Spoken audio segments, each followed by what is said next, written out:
हमारा काम है हिंदू लड़कियों को अपना बनाना। अच्छे तो होंगे ना, वो किस रिलीजन को फॉलो करेंगे?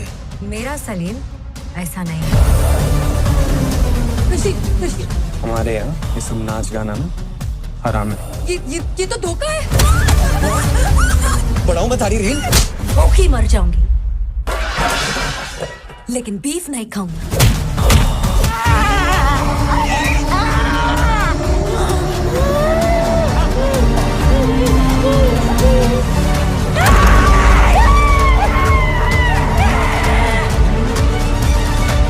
सुरेखा नायर फ्रॉम केरला। मैं यूपीएससी की पढ़ाई करके आईएएस बनना चाहती थी।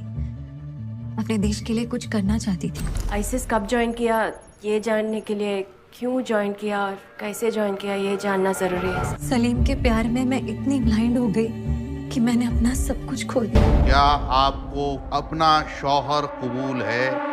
कबूल है। फैजान से शादी की और जिंदगी बर्बाद हो गई। रशीद के झांसे में आ गई और सपने चूर चूर हो गए। एक सनसनीखेज घटना ने केरला की रूह तक को हिला। हम 48 गर्ल्स में से 7 क्रिश्चियन हैं, बाकी हिंदू हैं। Just come back, you're not safe, Shalini, please come. मैं दिव्या पालीवाल, राजस्थान से। मैं सोशल मीडिया इन्फ्लुएंसर बनना चाहती थी। डांस मेरा इकलौता पैशन है। Let's start by living in। मैं कन्वर्ट नहीं होंगी। हाँ, और वैसे भी मैं इन सब चीजों में बिलीव नहीं करता। अच्छे तो होंगे ना, वो किस रिलीजन को फॉलो करेंगे? एक पल के लाने भी तुमने हमसे प्यार करो कि नहीं करो? नई जिंदगी मिल रही है तुझे, जीना सीख ले। मैं अकेली नहीं हूँ इस खेल में। मेरे जैसे हजारों लड़कियां हैं जो अपने घर से भागकर ने फातिमा का पति जबरदस्ती उसका रेप करता है। दूसरा, फातिमा को जब एक आईएसआईएस ठिकाने पर लेकर जाते हैं जहां पहले से ही कई महिलाएं सेक्स स्लेव के रूप में मौजूद हैं। फातिमा को भी एक सेक्स स्लेव के रूप में दिखाया जाता है और उसके साथ कई लोग रेप करते हैं। वही योगिता बिहानी का एक मोनोलॉग है जो आपका ध्यान खींचती है। योगिता ने नीमा का किरदार निभाया है। वह पुलिस स्टेशन में केरल से लापता हो रही लड़कियों पर बोलती है। वो खुद के ब्रेन वॉश होने के बारे में बात करती है, साथ ही मिसिंग गर्ल से जुड़े रियल आंकड़े और फैक्ट्स को भी बताती है। सत्ता में बैठे लोगों की राजनीतिक चुप्पी पर सवाल उठाती है। फिल्म के किरदार पूरी तरह से निखर के सामने नहीं आ पाए हैं। फिल्म के आखिरी तक एक दर्दनाक जर्नी को दिखाया गया है। फिल्म को रियल बनाने के चक्कर में सुदीप्तो उचित बैलेंस नहीं कर पाए हैं। वह कई सीन्स को छोटा कर आखिरी सीन्स को बेहतरीन और प्रेरित करने वाला बनाया जा सकता था। फिल्म के आखिर में कुछ रियल विक्टिम्स की क्लिप भी दिखाई गई है जो मन में थोड़ी हलचल पैदा करती है। फिल्म में अदा शर्मा की अब तक की बेस्ट एक्टिंग देखने को मिली है। इसके अलावा अन्य कलाकारों ने भी बेहतरीन अदाकारी की है, लेकिन फिल्म का बैकग्राउंड स्कोर और म्यूजिक फिल्म की कहानी से मैच नहीं होता है। सुदीप्तो सेन एक इंडिपेंडेंट फिल्म मेकर हैं। उन्होंने पहले इस मुद्दे पर in the name of love नाम से डॉक्यूमेंट्री बनाई है।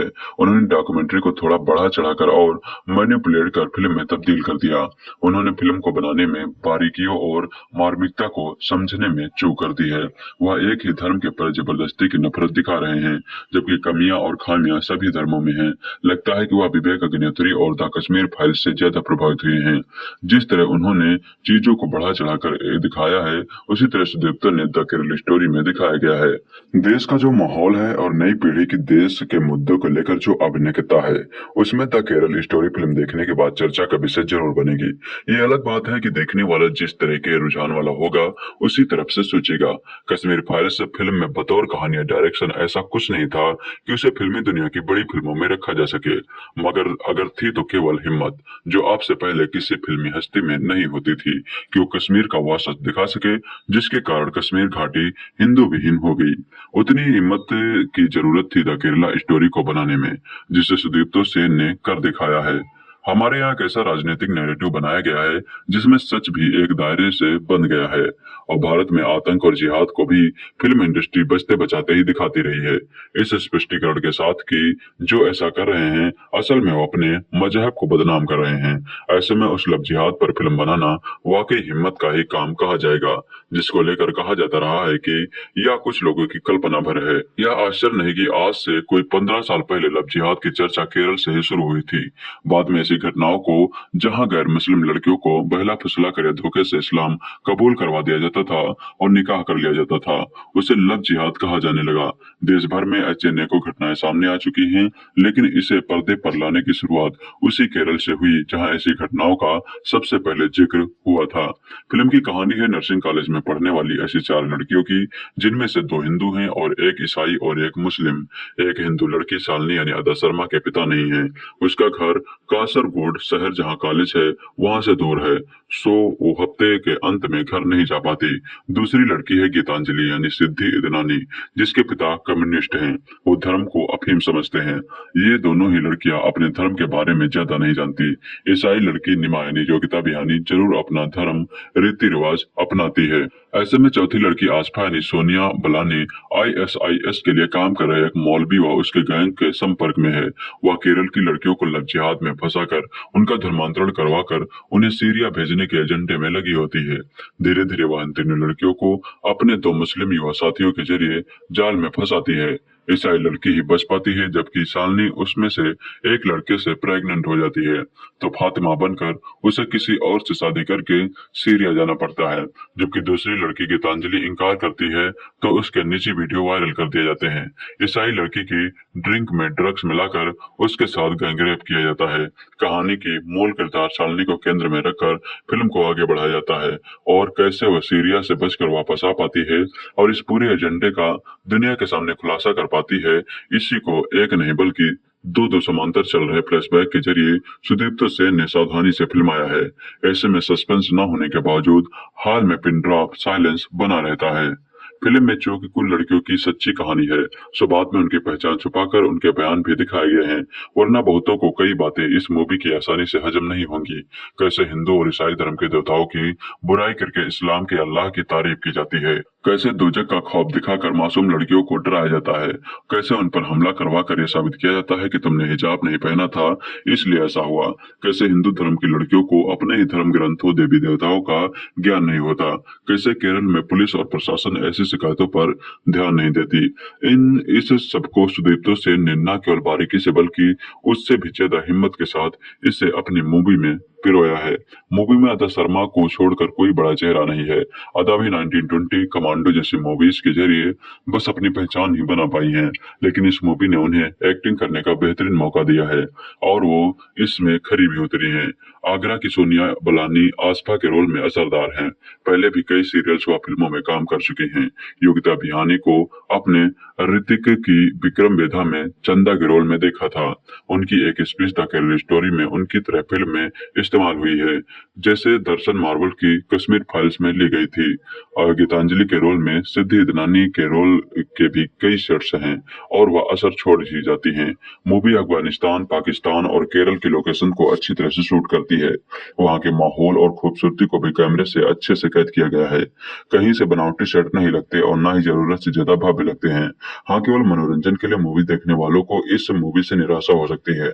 जो बैकग्राउंड म्यूजिक और गाने भी हैं, वो फिल्म की कहानी को आगे बढ़ाने वाले और उसको एक खास टोन्स में ढालने वाले हैं। हालांकि द केरल स्टोरी के साथ सबसे ज्यादा नकारात्मक जो बात है वो है इसमें सस्पेंस का ना के बराबर होना। आप जैसा सोचते हैं मूवी 80 से 85% वैसी ही है। ऐसे में मूवी लव जिहाद जैसे एक ऐसे विषय की सच्चाई को दिखाती है जो अब तक धर्म आवरण के चलते दिखाने की कोई हिम्मत नहीं जुटा पा रहा था। उसे फिल्म के प्रोड्यूसर और क्रिएटिव डायरेक्टर विपुल शाह की मदद से सुदीप्तो सेन ने दिखाया है। इसलिए आप चाहे तो इस साइड हो या उस साइड फिल्म को देखना तो बनता है। फिल्म में कम्युनिस्टों या कट्टर इस्लामवादियों पर कटाक्ष भरे कई डायलॉग्स का इस्तेमाल किया गया है जो राष्ट्रवादियों के सोशल मीडिया पेज पर जल्दी नजर आ सकते हैं। विवादों से बचने के लिए सुदीप्तो सेन ने न केवल फिल्म में असली पात्रों से मिलवाया है, बल्कि अपने आंकड़ों को कहां से लिया और जिन पर आरोप है वो कौन कौन है उनके बारे में भी इशारा किया है। पर्दे पर लिखा है कि मूवी की नायिका शालिनी को असल जिंदगी में धोखा देने वाला अभी भी केरल के एक शहर के बीच बाजार में पिज्जा शॉप चला रहा है। तो हैरत भी होती है और यही वो हैरत है जो इस मूवी की नैया पार लगाने वाली है। कहानी शुरू होती है शालिनी उन्नी कृष्णन से, जिसे अफगानी सुरक्षा फोर्स आतंकवादी करार देते हुए हिरासत में लेती है। शालिनी बार बार यह कहने की कोशिश करती है कि वो पीड़ित है, लेकिन उस पर कोई विश्वास नहीं करता।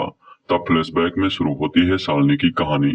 कोच्चि की शालिनी कासरगोड के नर्सिंग स्कूल में पढ़ाई करने जाती है। वहाँ उसकी मुलाकात नीमा, गीतांजलि और आसफा से होती है। तकनीक और प्रोफेशनल ट्रेनिंग के तहत आसफा अपने 3 खास दोस्तों का ब्रेनवॉश करते हैं। इस्लाम धर्म सर्वश्रेष्ठ है और इसे सबको स्वीकारना चाहिए, यह विचार उनके दिमाग में डालती रहती है। किस तरह से केरल की ये लड़कियां आसफा के चंगुल में फंस जाती हैं, कैसे इन लड़कियों को प्रेग्नेंट करने के बाद बाहर भेज दिया जाता है, इन लड़कियों के साथ साथ उनका परिवार भी किस मुश्किलों से गुजरता है, कहानी इन्हीं चीजों के इर्द गिर्द घूमती है। निर्देशक सुदेव तो हमारे देश के सबसे ज्यादा साक्षर कहलाने वाले राज्य की भयावह वास्तविकता को चितराई से पेश करते हैं। उनकी यह फिल्म देखने वालों को तब बेचैन कर देती है जब ये दिखाया जाता है कि किस तरह से सभी धर्म की निर्दोष महिलाओं को भी प्यार से तो कभी धमकी देकर इस्लाम में परिवर्तित किया जाता है। तब फिल्म में दिखाया हुआ दर्द आपके दिल तक पहुंचकर निर्देशक का विजन सफल होते हुए नजर आता है। द केरल स्टोरी जैसे विषय को बड़े पर्दे पेश करना आसान नहीं था, लेकिन इस मामले में सुदीप तो डिस्टिंक्शन के साथ पास हुए हैं। लेखक ने बड़ी खूबसूरती से डायलॉग्स लिखे हैं। श्रीलंका, सीरिया, सब के ब्लास्ट में केरल के लड़के मिलते हैं, तब भी आपको सबूत चाहिए। जिसको खुद डर लगता है वो तुम्हारी रक्षा कैसे करता है, जैसे कुछ डायलॉग आपको हैरान कर देते हैं। अदा शर्मा हमेशा से अपनी फिल्मों को लेकर सिलेक्टिव रही हैं। इस फिल्म में अदा ने बेहतरीन एक्टिंग की है। उन्होंने साउथ एक्सेंट का भी सही इस्तेमाल किया है। काफी सही तरह से अदा के साथ साथ योगिता और सोनिया ने भी अपने हिस्सों के रोल को निभाया है। इस फिल्म में बाकी के कलाकारों ने भी अपनी भूमिका से न्याय किया है। म्यूजिक और बैकग्राउंड म्यूजिक का सही तरह से फिल्म में इस्तेमाल किया गया है। केरल जैसे साक्षर शहर में चंद बातें बोलकर धर्म परिवर्तन करवाना लॉजिक से सोचा जाए तो इम्पॉसिबल लगता है। अगर आपको हिंसा देखना पसंद नहीं है तो फिल्म आपके लिए नहीं है। मेकर्स का दावा है कि यह फिल्म सच्चाई पर आधारित है। फिल्म के आखिर में उन्होंने कुछ प्रूफ दिए हैं और इसकी कहानी को सच्चा बताने का प्रयास किया है। मेकर्स का दावा है कि केरल से 30,000 से ज्यादा लड़कियां गायब हो चुकी हैं। अपने दावे पर वो कायम रहते हैं। केरल की जिन 3 लड़कियों की कहानी फिल्म में बताई गई है, उनकी पहचान का खुलासा न करते हुए उनके वीडियो और इस फिल्म के लिए डाटा इकट्ठा करने की टीम की कोशिश फिल्म के आखिर में ऑडियंस के सामने पेश की गई है। फिल्म डायरेक्टर सुदीप्तो सेन के निर्देशन में बनी द केरल स्टोरी शालिनी नीम और गीतांजलि नाम की लड़कियों पर आधारित है, जो नर्स बनने का सपना लिए घर से दूर एक कॉलेज में आती हैं, जहां उनकी मुलाकात आसिफ से होती है। आसिफ एक फंडामेंटलिस्ट है और जैसे जैसे फिल्म की कहानी आगे बढ़ती है वैसे वैसे पता चलता है कि वह ISIS के लिए लड़की भेजने का काम करती हैं। फिल्म में दिखाया गया है कि कैसे आसफा अपने साथियों की मदद से उन 3 लड़कियों का ब्रेन वॉश करके उन्हें अपना धर्म बदलने के लिए उत्साही है। आसिफ अपने प्लान में कामयाब हो जाती है और तीनों लड़कियों में शालिनी सबसे पहले उससे प्रभावित हो जाती है और अपना धर्म बदल लेती है और अब वह फातिमा बाप बन चुकी है। इतना ही नहीं, शालिनी को आसफा के एक दोस्त से प्यार भी हो जाता है। दोनों इसके बाद शादी कर लेते हैं। इसके बाद फिल्म की कहानी में जबरदस्त मोड़ आता है और फातिमा बन चुकी शालिनी अपने बच्चे के साथ इराक, सीरिया बॉर्डर पर नजर आती हैं। ऐसा क्या हुआ और कैसे हुआ, फिल्म इसी की कहानी बयां करती है। हालांकि नीमा और गीतांजलि शालिनी की तरह ISIS तक तो नहीं गई, लेकिन उन्हें इसका नतीजा भारत में रहकर ही भुगतना पड़ा। फिल्म को लेकर उठ रही बैन करने की मांग। बता दें, 3 लड़कियों की कहानी को 32,000 लड़कियों की कहानी बताने को लेकर द केरल स्टोरी पर काफी विवाद हो चुका है। फिल्म को बैन करने की मांग अभी भी देश के कई राज्यों में की जा रही है।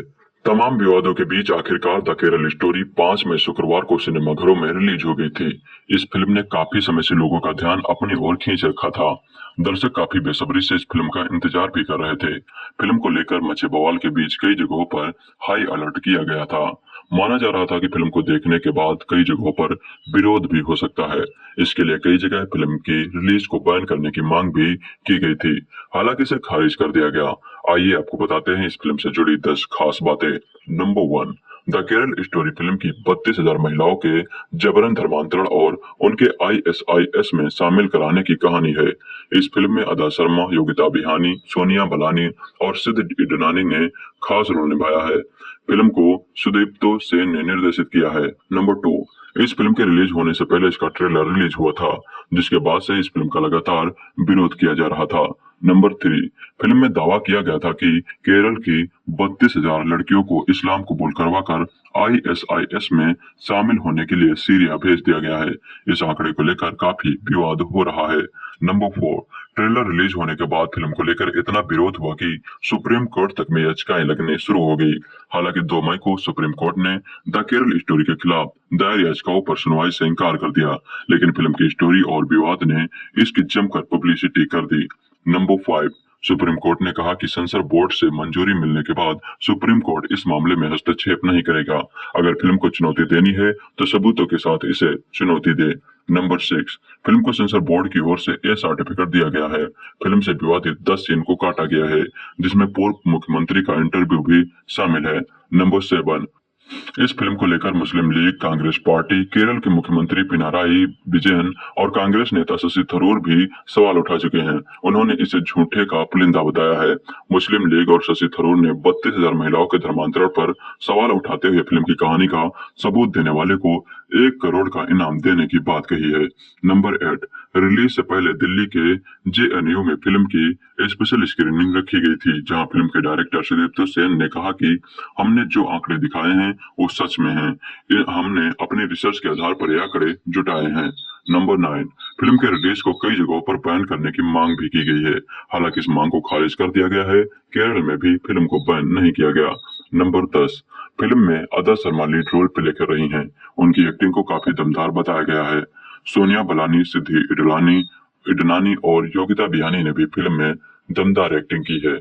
मसाला फिल्मों का कारोबार हिंदी सिनेमा में तेजी से डूब रहा है। पहले भोला और फिर किसी का भाई किसी की जान की उम्मीद से कहीं कम हुई कमाई ने बड़े सितारों के लिए खतरे की घंटी बजा दी है।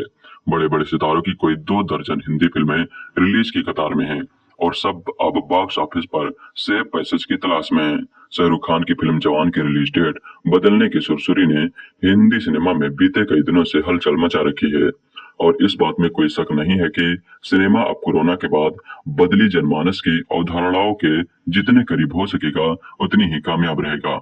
सिनेमा सॉफ्ट पावर है और इसका प्रयोग कैसे किया जा सकता है, ये फिल्म द केरल स्टोरी बहुत अच्छे से समझाती है। फिल्म द केरल स्टोरी पर एजेंडा फिल्म होने के आरोप लगे हैं। आरोप लगा है कि 30,000 लड़कियों के धर्म परिवर्तन का आंकड़ा छोटा है। ये फिल्म कहानी 4 युवतियों की है, 3 पाले के एक तरफ और चौथी दूसरी तरफ।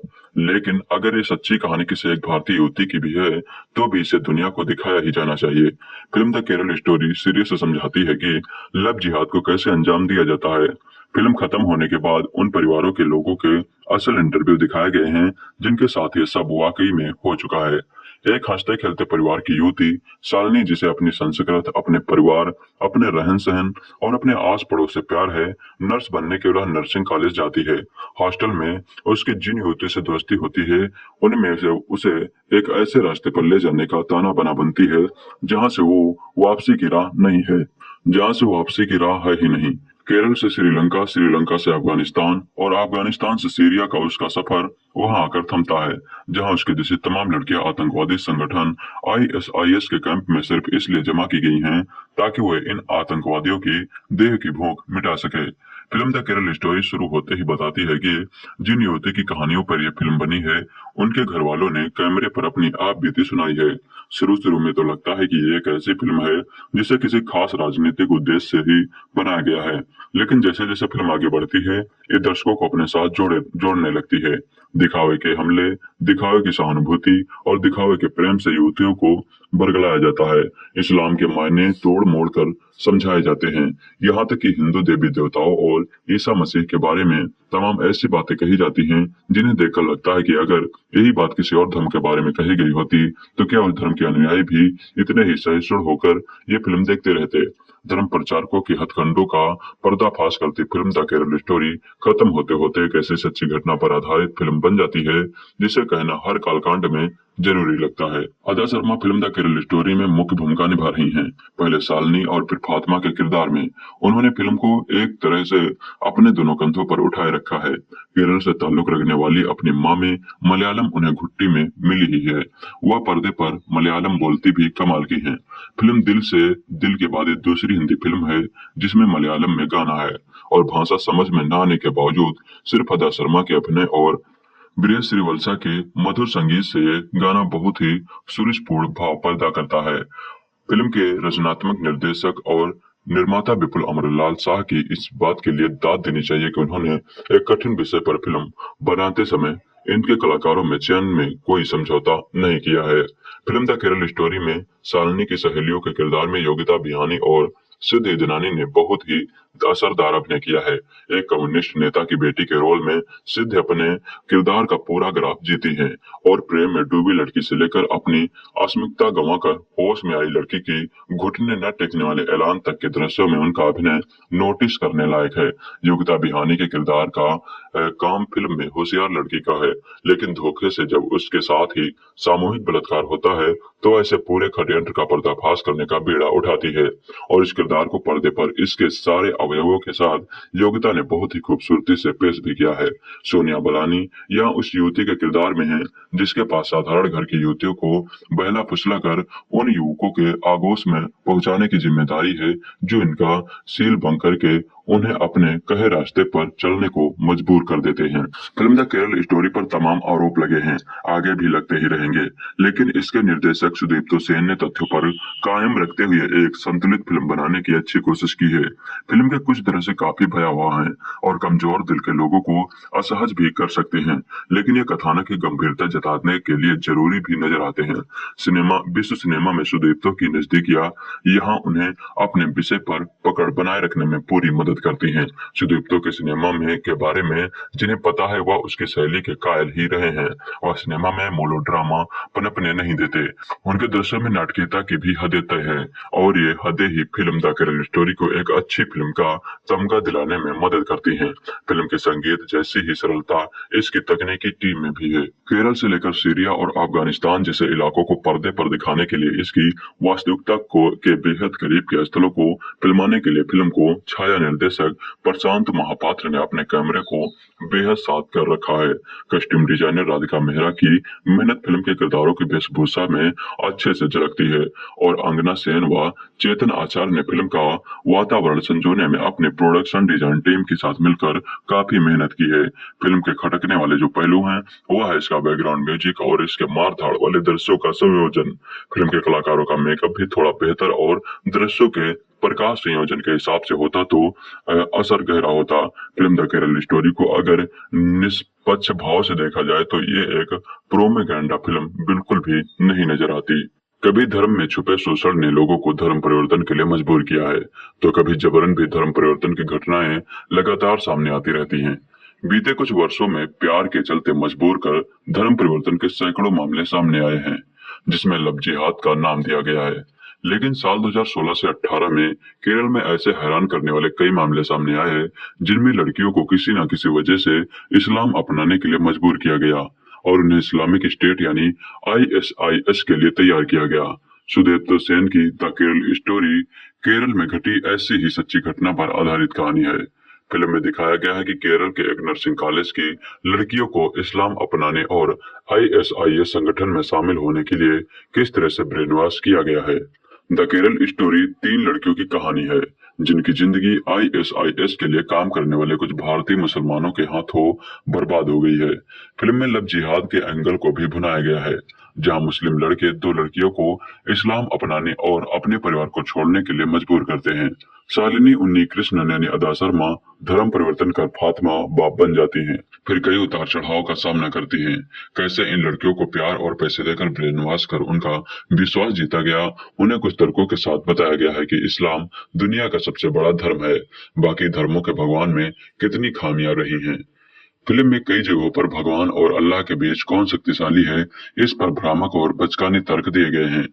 आसपा यानी सोनिया बलानी जब दोजक यानी नर्क और हेल फायर का लॉजिक देती हैं तो अन्य किरदार शालिनी, निमाह यानी योगिता बिहानी, गीतांजलि यानी सिद्धि इदनानी जैसी नादानी भरी प्रतिक्रिया देती है। उससे हैरानी होती है हिंदू धर्म के अलावा अन्य धर्मों में भी मरने के बाद का कॉन्सेप्ट स्वर्ग, नर्क और पुनर्जन्म है।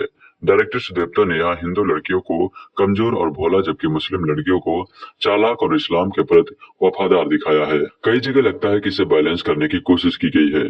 फिल्म के एक हिस्से में साम्यवाद यानी कन्फ्यूनिज्म जो धर्म को अफीम बताते हैं इस पर भी चोट की गई है। कार्ल मार्क्स के सिद्धांत से लेकर रामायण और भगवान शिव पर भी सवाल उठाए गए हैं। फिल्म में कई असहज करने वाले सीन्स दिखाए गए हैं।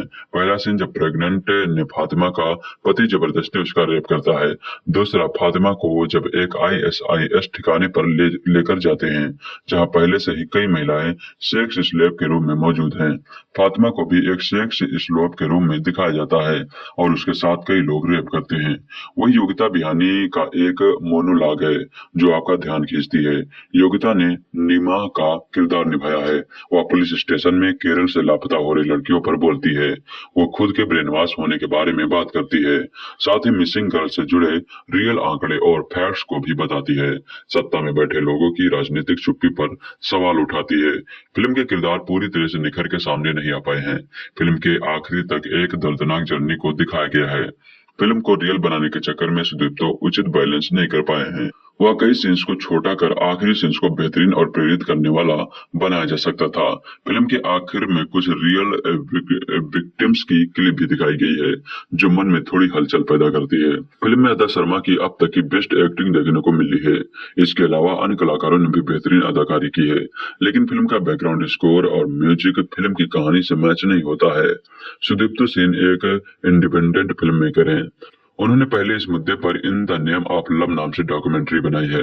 उन्होंने डॉक्यूमेंट्री को थोड़ा बढ़ा चढ़ाकर और मैनिपुलेट कर फिल्म में तब्दील कर दिया। उन्होंने फिल्म को बनाने में बारीकियों और मार्मिकता को समझने में चूक कर दी है। वह एक ही धर्म के पर जबरदस्ती की नफरत दिखा रहे हैं, जबकि कमियां और खामियां सभी धर्मों में हैं। लगता है कि वह विवेक अग्निहोत्री और द कश्मीर फाइल्स से ज्यादा प्रभावित हुए हैं। जिस तरह उन्होंने चीजों को बढ़ा चढ़ाकर दिखाया है, उसी तरह सुदीप्तो ने द केरल स्टोरी में दिखाया गया है। देश का जो माहौल है और नई पीढ़ी की देश के मुद्दों को लेकर जो अभिनयता है, उसमें द केरल स्टोरी फिल्म देखने के बाद चर्चा का विषय जरूर बनेगी। ये अलग बात है कि देखने वाला जिस तरह के रुझान वाला होगा उसी तरफ से सोचेगा। कश्मीर फाइल्स फिल्म में बतौर कहानी और डायरेक्शन ऐसा कुछ नहीं था कि उसे फिल्मी दुनिया की बड़ी फिल्मों में रखा जा सके, मगर अगर थी तो केवल हिम्मत, जो आपसे पहले किसी फिल्मी हस्ती में नहीं होती थी कि वो कश्मीर का वह सच दिखा सके जिसके कारण कश्मीर घाटी हिंदू विहीन हो गई। उतनी हिम्मत की जरूरत थी द केरला स्टोरी को बनाने में, जिसे सुदीप्तो सेन ने कर दिखाया है। हमारे यहाँ एक ऐसा राजनीतिक नैरेटिव बनाया गया है जिसमें सच भी एक दायरे से बंध गया है, और भारत में आतंक और जिहाद को भी फिल्म इंडस्ट्री बचते बचाते ही दिखाती रही है, इस स्पष्टीकरण के साथ कि जो ऐसा कर रहे हैं असल में वो अपने मजहब को बदनाम कर रहे हैं। ऐसे में उस लव जिहाद पर फिल्म बनाना वाकई हिम्मत का ही काम कहा जाएगा, जिसको लेकर कहा जाता रहा है कि यह कुछ लोगों की कल्पना भर है। यह आश्चर्य नहीं कि आज से कोई 15 साल पहले लव जिहाद की चर्चा केरल से ही शुरू हुई थी। बाद में ऐसी घटनाओं को जहां गैर मुस्लिम लड़कियों को बहला फुसला कर या धोखे से इस्लाम कबूल करवा दिया जाता था और निकाह कर लिया जाता था, उसे लव जिहाद कहा जाने लगा। देश भर में ऐसे अनेकों घटनाएं सामने आ चुकी हैं, लेकिन इसे पर्दे पर लाने की शुरुआत उसी केरल से हुई जहां ऐसी घटनाओं का सबसे पहले जिक्र हुआ था। फिल्म की कहानी है नर्सिंग कॉलेज में पढ़ने वाली ऐसी 4 लड़कियों की, जिनमें से 2 हिंदू हैं और एक ईसाई और एक मुस्लिम। एक हिंदू लड़की शालिनी यानी अदा शर्मा के पिता नहीं है। उसका घर कासरगोड शहर जहां कॉलेज है वहां से दूर है, सो वो हफ्ते के अंत में घर नहीं जा पाती। दूसरी लड़की है गीतांजलि यानी सिद्धि इदनानी, जिसके पिता कम्युनिस्ट हैं। वो धर्म को अफीम समझते हैं। ये दोनों ही लड़कियां अपने धर्म के बारे में ज्यादा नहीं जानती। ईसाई लड़की निमा यानी योगिता बिहानी जरूर अपना धर्म रीति रिवाज अपनाती है। ऐसे में चौथी लड़की आसफा यानी सोनिया बलानी ISIS के लिए काम कर रहे एक मौलवी व उसके गैंग के संपर्क में है। वह केरल की लड़कियों को लव जिहाद में फंसाकर उनका धर्मांतरण करवाकर उन्हें सीरिया भेजने के एजेंडे में लगी होती है। धीरे धीरे वह इन तीनों लड़कियों को अपने 2 मुस्लिम युवा साथियों के जरिए जाल में फंसाती है। ईसाई लड़की ही बच पाती है, जबकि शालिनी उसमें से एक लड़के से प्रेग्नेंट हो जाती है, तो फातिमा बनकर उसे किसी और से शादी करके सीरिया जाना पड़ता है। जबकि दूसरी लड़की गीतांजलि इंकार करती है तो उसके निजी वीडियो वायरल कर दिए जाते हैं। ईसाई लड़की की ड्रिंक में ड्रग्स मिलाकर उसके साथ गैंगरेप किया जाता है। कहानी की मूल किरदार शालिनी को केंद्र में रखकर फिल्म को आगे बढ़ाया जाता है और कैसे वह सीरिया से बचकर वापस आ पाती है और इस पूरे एजेंडे का दुनिया के सामने खुलासा कर पाती है। इसी को एक नहीं बल्कि 2 समांतर चल रहे फ्लैशबैक के जरिए सुदीप्तो सेन ने सावधानी से फिल्माया है। ऐसे में सस्पेंस न होने के बावजूद हाल में पिन ड्रॉप साइलेंस बना रहता है। फिल्म में चो की कुल लड़कियों की सच्ची कहानी है, सो बाद में उनकी पहचान छुपाकर उनके बयान भी दिखाए गए हैं, वरना बहुतों को कई बातें इस मूवी की आसानी से हजम नहीं होंगी। कैसे हिंदू और ईसाई धर्म के देवताओं की बुराई करके इस्लाम के अल्लाह की तारीफ की जाती है, कैसे दोजक का खौफ दिखाकर मासूम लड़कियों को डराया जाता है, कैसे उन पर हमला करवा कर यह साबित किया जाता है कि तुमने हिजाब नहीं पहना था इसलिए ऐसा हुआ, कैसे हिंदू धर्म की लड़कियों को अपने ही धर्म ग्रंथों देवी देवताओं का ज्ञान नहीं होता, कैसे केरल में पुलिस और प्रशासन ऐसी शिकायतों पर ध्यान नहीं देती।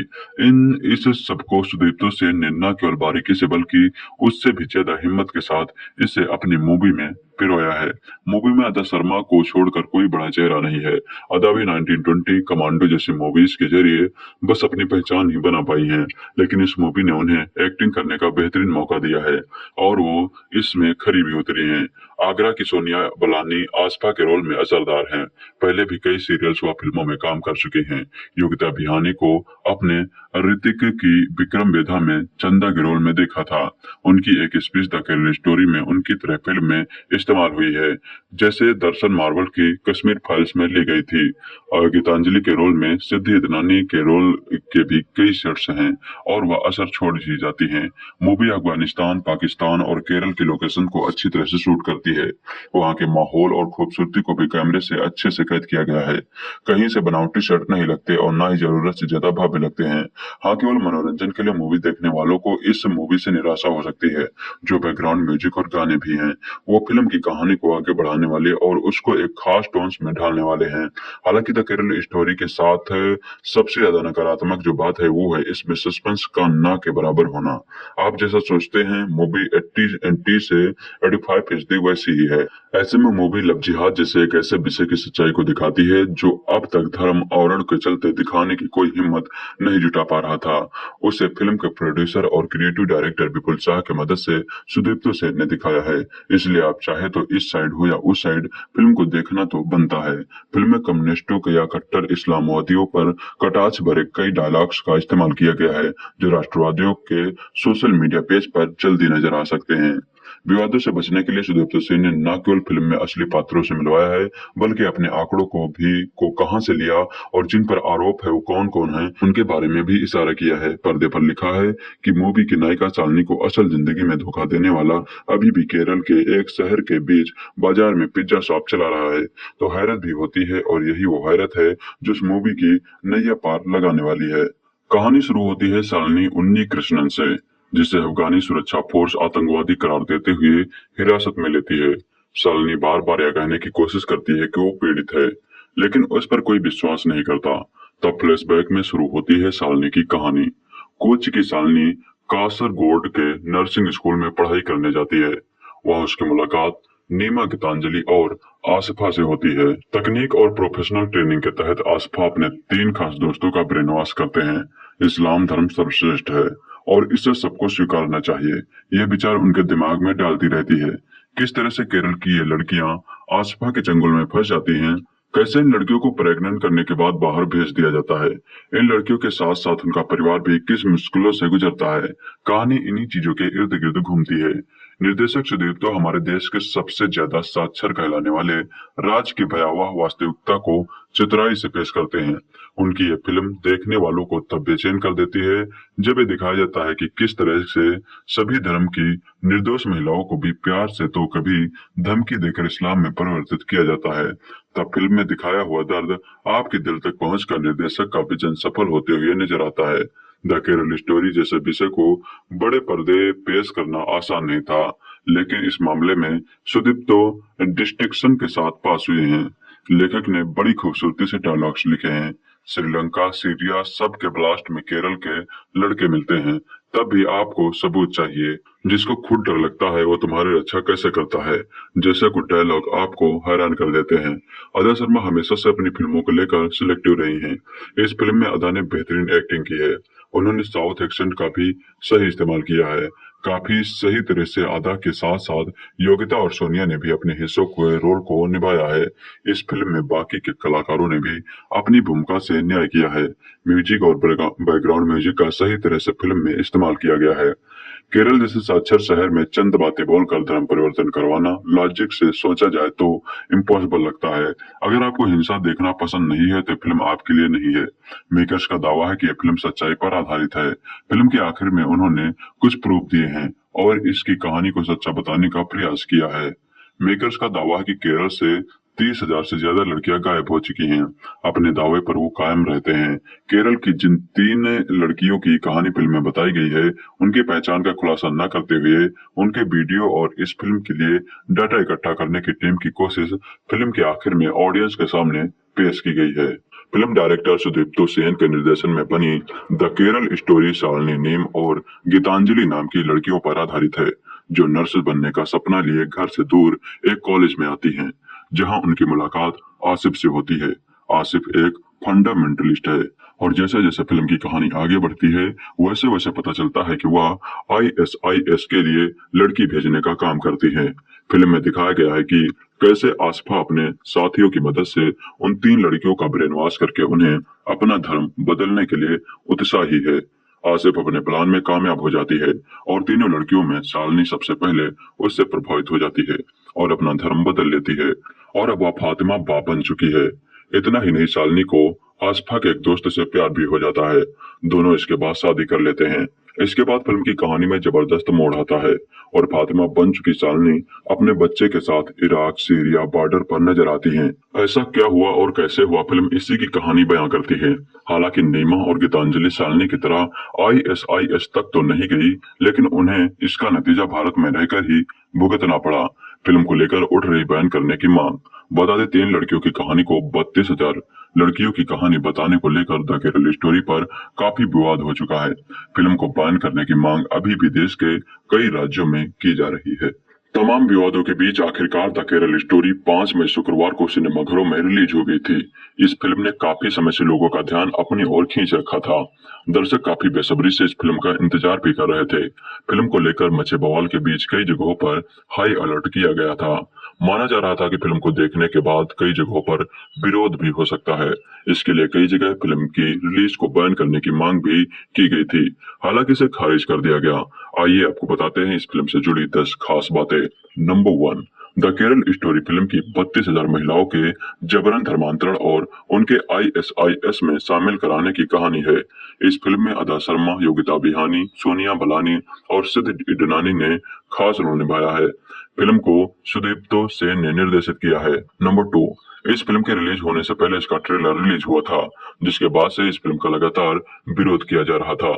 नंबर 3, फिल्म में दावा किया गया था कि केरल की 32,000 लड़कियों को इस्लाम कबूल करवाकर ISIS में शामिल होने के लिए सीरिया भेज दिया गया है। इस आंकड़े को लेकर काफी विवाद हो रहा है।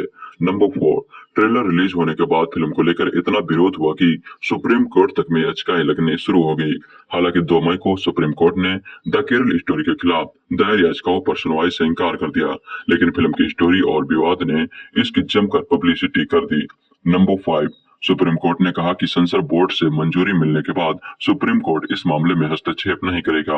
अगर फिल्म को चुनौती देनी है तो सबूतों के साथ इसे चुनौती दे।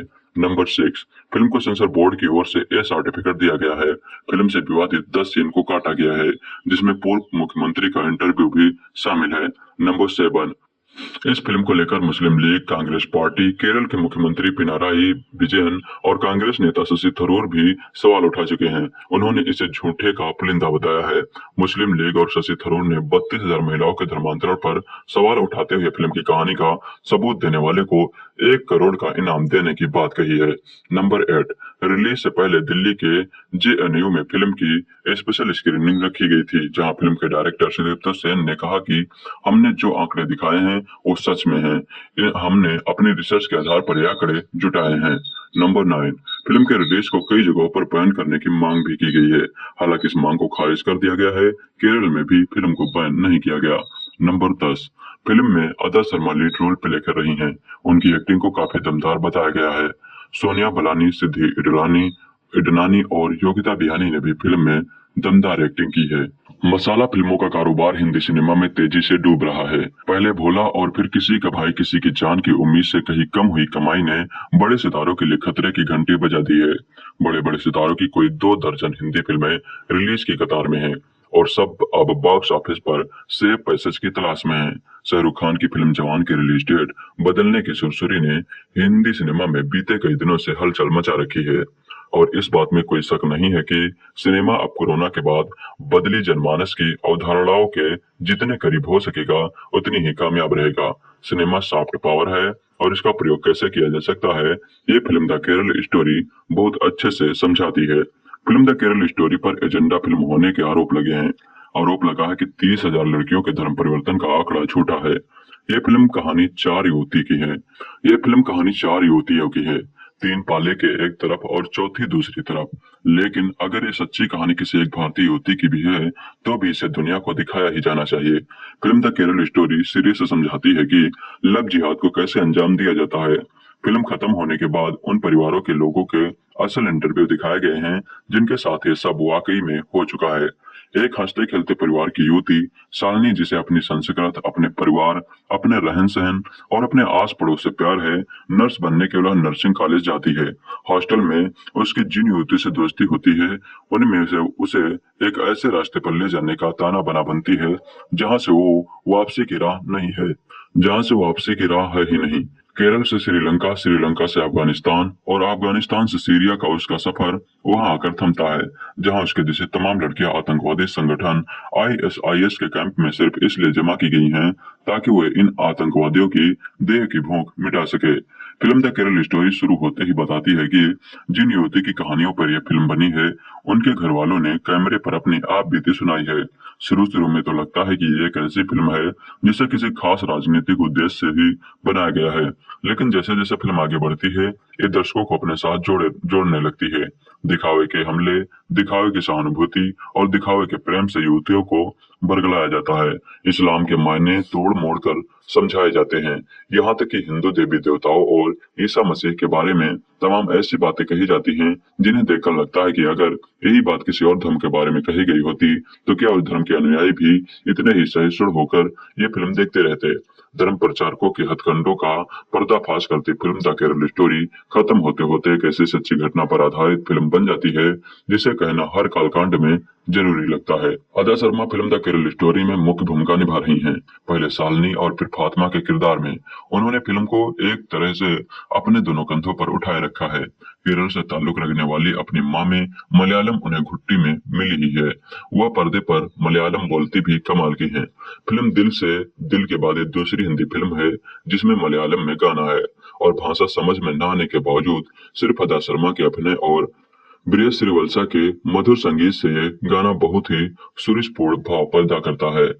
फिल्म के रचनात्मक निर्देशक और निर्माता विपुल अमरलाल शाह की इस बात के लिए दाद देनी चाहिए कि उन्होंने एक कठिन विषय पर फिल्म बनाते समय इनके कलाकारों में चयन में कोई समझौता नहीं किया है। फिल्म द केरल स्टोरी में शालिनी की सहेलियों के किरदार में योगिता बिहानी और सिद्धि दिनानी ने बहुत ही असरदार अभिनय किया है। एक कम्युनिस्ट नेता की बेटी के रोल में सिद्धि अपने किरदार का पूरा ग्राफ जीती हैं और प्रेम में डूबी लड़की से लेकर अपनी अस्मिता गंवाकर होश में आई लड़की की घुटने न टेकने वाले ऐलान तक के दृश्यों में उनका अभिनय नोटिस करने लायक है।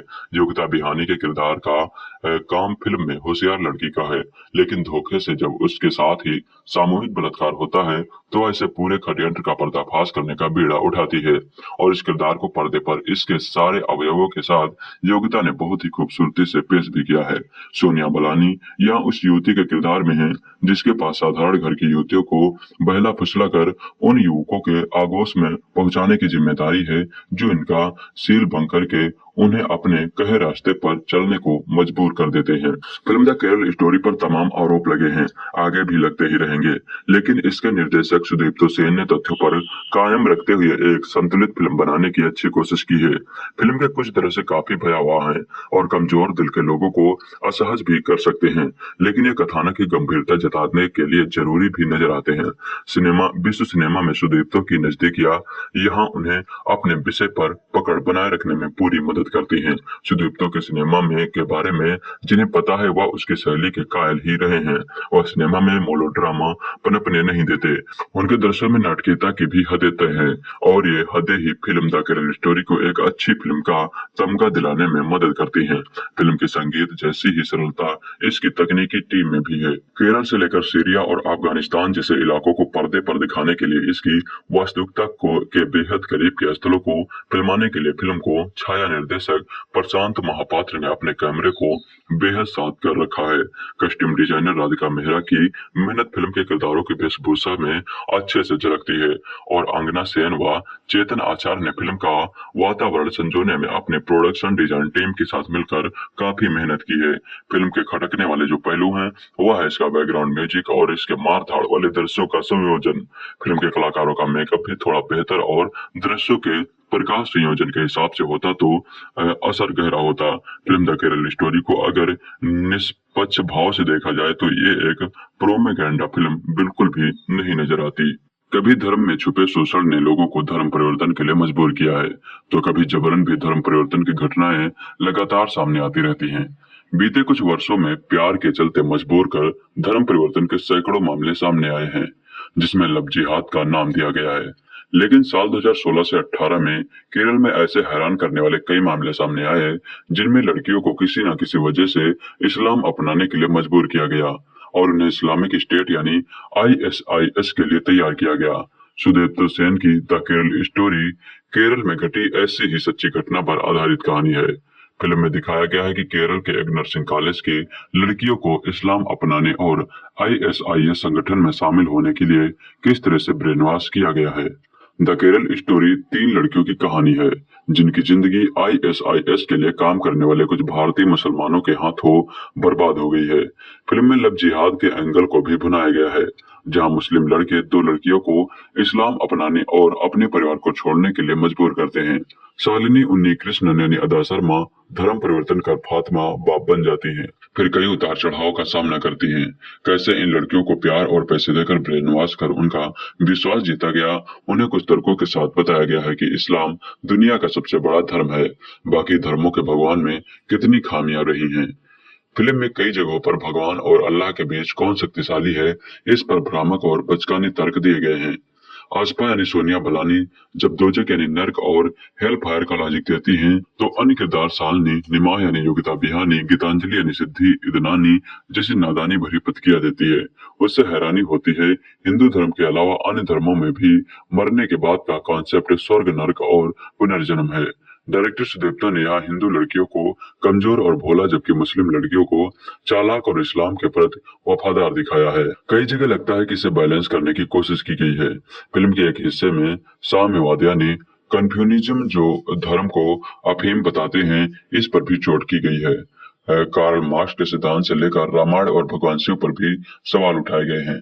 फिल्म में कई असहज करने वाले सीन्स दिखाए गए हैं। पहला सीन जब प्रेग्नेंट ने फातिमा का पति जबरदस्ती उसका रेप करता है।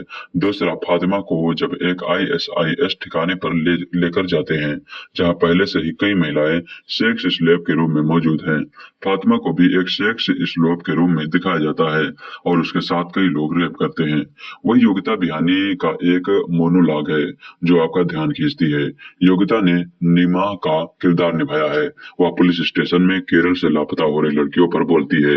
वो खुद के ब्रेन वॉश होने के बारे में बात करती है, साथ ही मिसिंग गर्ल से जुड़े रियल आंकड़े और फैक्ट्स को भी बताती है। सत्ता में बैठे लोगों की राजनीतिक चुप्पी पर सवाल उठाती है। फिल्म के किरदार पूरी तरह से निखर के सामने नहीं आ पाए हैं। फिल्म के आखिरी तक एक दर्दनाक जर्नी को दिखाया गया है। फिल्म को रियल बनाने के चक्कर में सुदीप्तो उचित बैलेंस नहीं कर पाए हैं। वह कई सीन्स को छोटा कर आखिरी सीन्स को बेहतरीन और प्रेरित करने वाला बनाया जा सकता था। फिल्म के आखिर में कुछ रियल विक्टिम्स की क्लिप भी दिखाई गई है जो मन में थोड़ी हलचल पैदा करती है। फिल्म में अदा शर्मा की अब तक की बेस्ट एक्टिंग देखने को मिली है। इसके अलावा अन्य कलाकारों ने भी बेहतरीन अदाकारी की है, लेकिन फिल्म का बैकग्राउंड स्कोर और म्यूजिक फिल्म की कहानी से मैच नहीं होता है। सुदीप्तो सेन एक इंडिपेंडेंट फिल्म मेकर हैं उन्होंने पहले इस मुद्दे पर in the name of love नाम से डॉक्यूमेंट्री बनाई है। उन्होंने डॉक्यूमेंट्री को थोड़ा बढ़ा चढ़ाकर और मैनिपुलेट कर फिल्म में तब्दील कर दिया। उन्होंने फिल्म को बनाने में बारीकियों और मार्मिकता को समझने में चूक कर दी है। वह एक ही धर्म के पर जबरदस्ती की नफरत दिखा रहे हैं, जबकि कमियां और खामियां सभी धर्मों में हैं। लगता है कि वह विवेक अग्निहोत्री और द कश्मीर फाइल्स से ज्यादा प्रभावित हुए हैं। जिस तरह उन्होंने चीजों को बढ़ा चढ़ाकर दिखाया है, उसी तरह सुदीप्ता ने द केरल स्टोरी में दिखाया गया है। देश का जो माहौल है और नई पीढ़ी की देश के मुद्दों को लेकर जो अभिनयता है, उसमें द केरल स्टोरी फिल्म देखने के बाद चर्चा का विषय जरूर बनेगी। ये अलग बात है कि देखने वाला जिस तरह के रुझान वाला होगा उसी तरफ से सोचेगा। कश्मीर फाइल्स फिल्म में बतौर कहानी डायरेक्शन ऐसा कुछ नहीं था कि उसे फिल्मी दुनिया की बड़ी फिल्मों में रखा जा सके, मगर अगर थी तो केवल हिम्मत, जो आपसे पहले किसी फिल्मी हस्ती में नहीं होती थी, कि वो कश्मीर का वह सच दिखा सके जिसके कारण कश्मीर घाटी हिंदू विहीन हो गई। उतनी हिम्मत की जरूरत थी द केरला स्टोरी को बनाने में, जिसे सुदीप्तो सेन ने कर दिखाया है। हमारे यहाँ कैसा राजनीतिक नैरेटिव बनाया गया है जिसमें सच भी एक दायरे से बंद गया है, और भारत में आतंक और जिहाद को भी फिल्म इंडस्ट्री बचते बचाते ही दिखाती रही है, इस स्पष्टीकरण के साथ कि जो ऐसा कर रहे हैं असल में वो अपने मजहब को बदनाम कर रहे हैं। ऐसे में उस लव जिहाद पर फिल्म बनाना वाकई हिम्मत का ही काम कहा जाएगा, जिसको लेकर कहा जाता रहा है कि यह कुछ लोगों की कल्पना भर है। यह आश्चर्य नहीं कि आज से कोई 15 साल पहले लव जिहाद की चर्चा केरल से ही शुरू हुई थी। बाद में ऐसी घटनाओं को जहां गैर मुस्लिम लड़कियों को बहला फुसला कर धोखे से इस्लाम कबूल करवा दिया जाता था और निकाह कर लिया जाता था, उसे लव जिहाद कहा जाने लगा। देश भर में ऐसे अनेकों घटनाएं सामने आ चुकी हैं, लेकिन इसे पर्दे पर लाने की शुरुआत उसी केरल से हुई जहां ऐसी घटनाओं का सबसे पहले जिक्र हुआ था। फिल्म की कहानी है नर्सिंग कॉलेज में पढ़ने वाली ऐसी 4 लड़कियों की, जिनमें से 2 हिंदू हैं और एक ईसाई और एक मुस्लिम। एक हिंदू लड़की शालिनी यानी अदा शर्मा के पिता नहीं है, उसका घर कासरगोड शहर जहां कॉलेज है वहां से दूर है, सो वो हफ्ते के अंत में घर नहीं जा पाती। दूसरी लड़की है गीतांजलि यानी सिद्धि इदनानी, जिसके पिता कम्युनिस्ट हैं, वो धर्म को अफीम समझते हैं। ये दोनों ही लड़कियां अपने धर्म के बारे में ज्यादा नहीं जानती।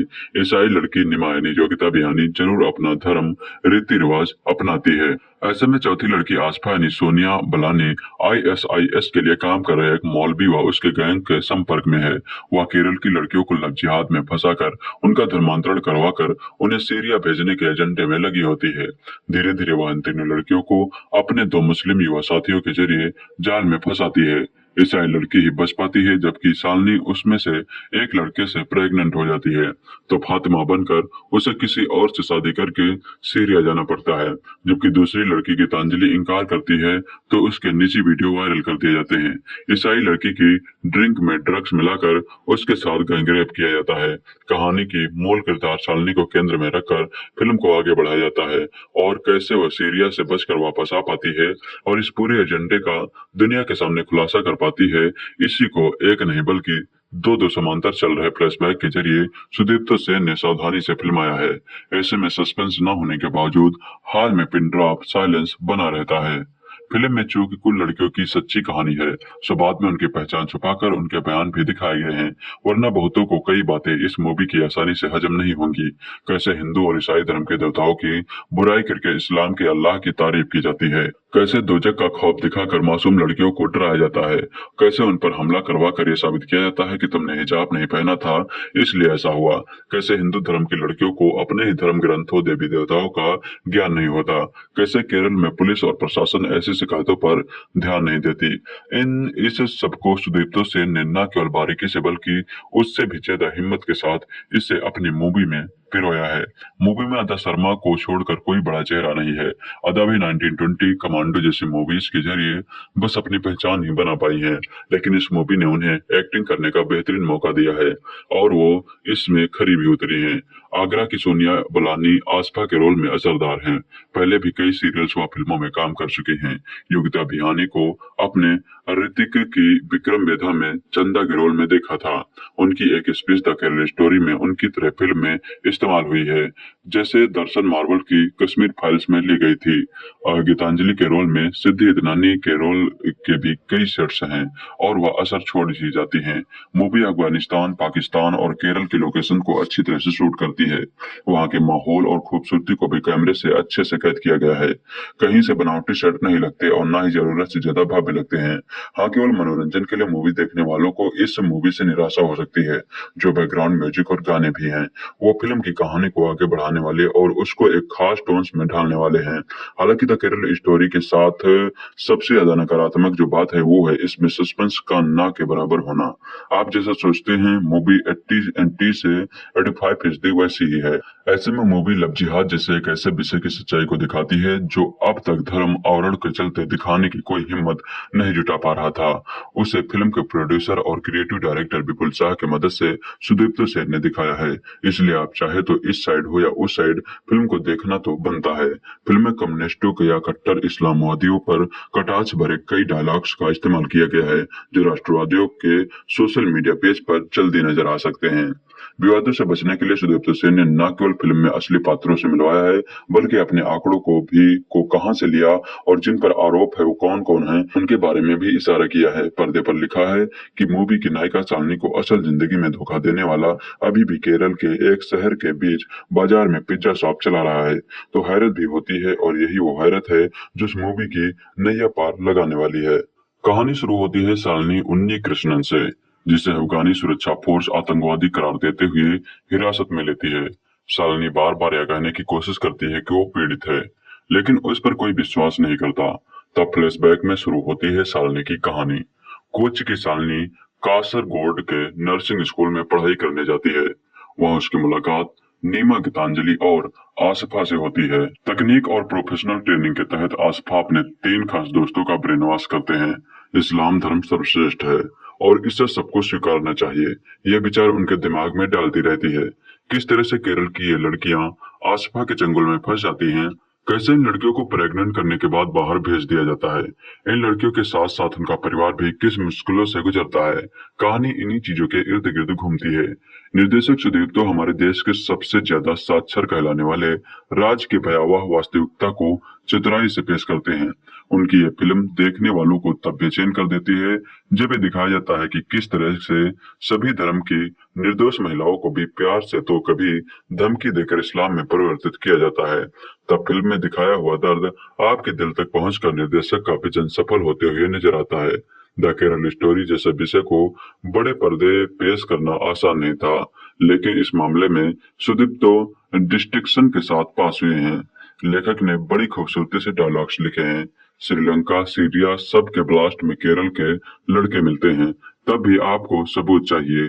जिसको खुद डर लगता है वो तुम्हारी रक्षा कैसे करता है, जैसे कुछ डायलॉग आपको हैरान कर देते हैं।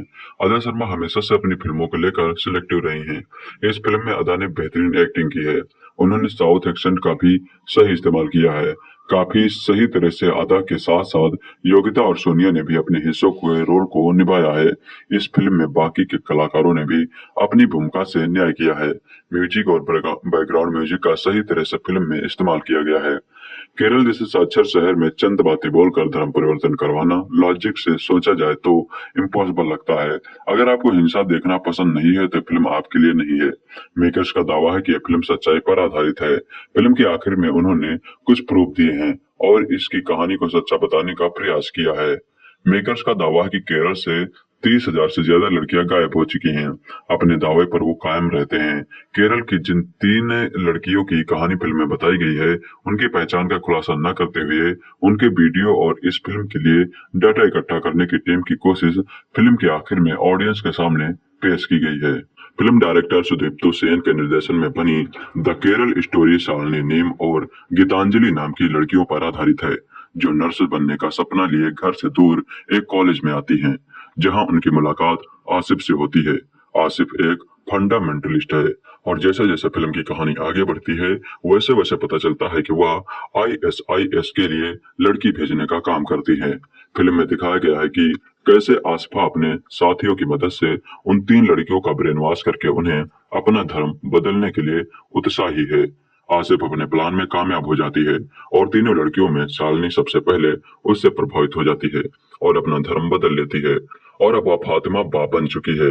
इतना ही नहीं, शालिनी को आसफा के एक दोस्त से प्यार भी हो जाता है। दोनों इसके बाद शादी कर लेते हैं। इसके बाद फिल्म की कहानी में जबरदस्त मोड़ आता है और फातिमा बन चुकी शालिनी अपने बच्चे के साथ इराक सीरिया बॉर्डर पर नजर आती हैं। ऐसा क्या हुआ और कैसे हुआ, फिल्म इसी की कहानी बयां करती है।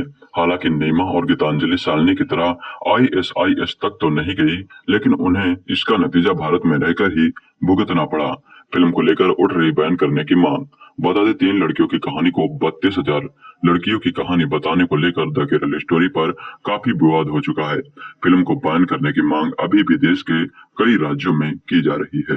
तमाम विवादों के बीच आखिरकार द केरल स्टोरी 5 मई शुक्रवार को सिनेमाघरों में रिलीज हो गई थी। इस फिल्म ने काफी समय से लोगों का ध्यान अपनी ओर खींच रखा था। दर्शक काफी बेसब्री से इस फिल्म का इंतजार भी कर रहे थे। फिल्म को लेकर मचे बवाल के बीच कई जगहों पर हाई अलर्ट किया गया था। माना जा रहा था कि फिल्म को देखने के बाद कई जगहों पर विरोध भी हो सकता है। इसके लिए कई जगह फिल्म की रिलीज को बैन करने की मांग भी की गई थी। हालांकि इसे खारिज कर दिया गया। आइए आपको बताते हैं इस फिल्म से जुड़ी 10 खास बातें। Number 1, the Kerala story film की 32,000 महिलाओं के जबरन धर्मांतरण और उनके ISIS में शामिल कराने की कहानी है।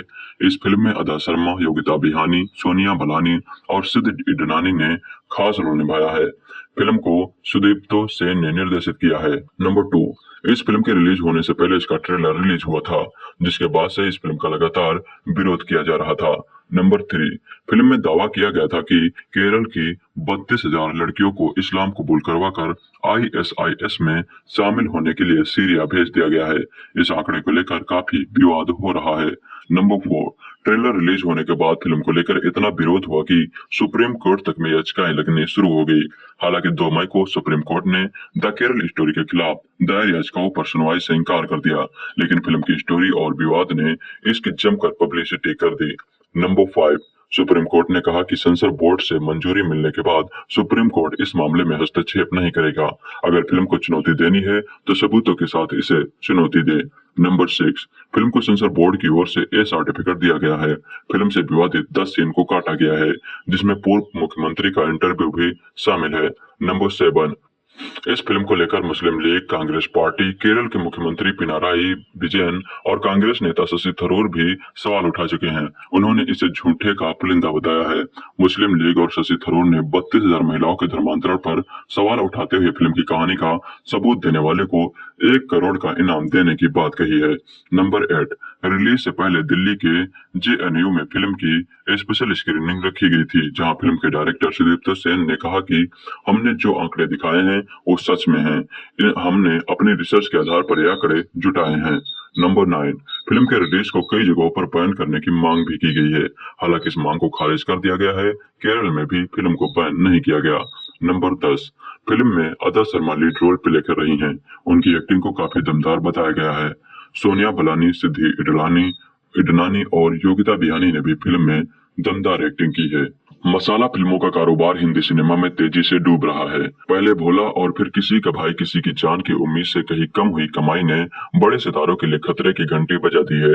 बड़े बड़े सितारों की कोई 2 दर्जन हिंदी फिल्में रिलीज की कतार में हैं और सब अब बॉक्स ऑफिस पर सेफ पैसेज की तलाश में हैं। शाहरुख खान की फिल्म जवान की रिलीज डेट बदलने की सुरसुरी ने हिंदी सिनेमा में बीते कई दिनों से हलचल मचा रखी है और इस बात में कोई शक नहीं है कि सिनेमा अब कोरोना के बाद बदली जनमानस की अवधारणाओं के जितने करीब हो सकेगा उतनी ही कामयाब रहेगा। सिनेमा सॉफ्ट पावर है और इसका प्रयोग कैसे किया जा सकता है, ये फिल्म द केरल स्टोरी बहुत अच्छे से समझाती है। फिल्म द केरल स्टोरी पर एजेंडा फिल्म होने के आरोप लगे हैं। आरोप लगा है कि 30,000 लड़कियों के धर्म परिवर्तन का आंकड़ा झूठा है। ये फिल्म कहानी 4 युवती की है। ये फिल्म कहानी 4 युवतियों की है, 3 पाले के एक तरफ और चौथी दूसरी तरफ। लेकिन अगर ये सच्ची कहानी किसी एक भारतीय युवती की भी है तो भी इसे दुनिया को दिखाया ही जाना चाहिए। फिल्म द केरल स्टोरी सिरे से समझाती है कि लव जिहाद को कैसे अंजाम दिया जाता है। फिल्म खत्म होने के बाद उन परिवारों के लोगों के असल इंटरव्यू दिखाए गए हैं जिनके साथ ये सब वाकई में हो चुका है। एक हंसते खेलते परिवार की युवती शालिनी, जिसे अपनी संस्कृत, अपने परिवार, अपने रहन सहन और अपने आस पड़ोस से प्यार है, नर्स बनने के लिए नर्सिंग कॉलेज जाती है। हॉस्टल में उसकी जिन युवतियों से दोस्ती होती है, उनमें से उसे एक ऐसे रास्ते पर ले जाने का ताना बना बनती है जहां से वो वापसी की राह नहीं है, जहां से वापसी की राह है ही नहीं। केरल से श्रीलंका, श्रीलंका से अफगानिस्तान और अफगानिस्तान से सीरिया का उसका सफर वहां आकर थमता है, जहां उसके जैसे तमाम लड़कियां आतंकवादी संगठन ISIS के कैंप में सिर्फ इसलिए जमा की गई हैं ताकि वे इन आतंकवादियों की देह की भूख मिटा सके।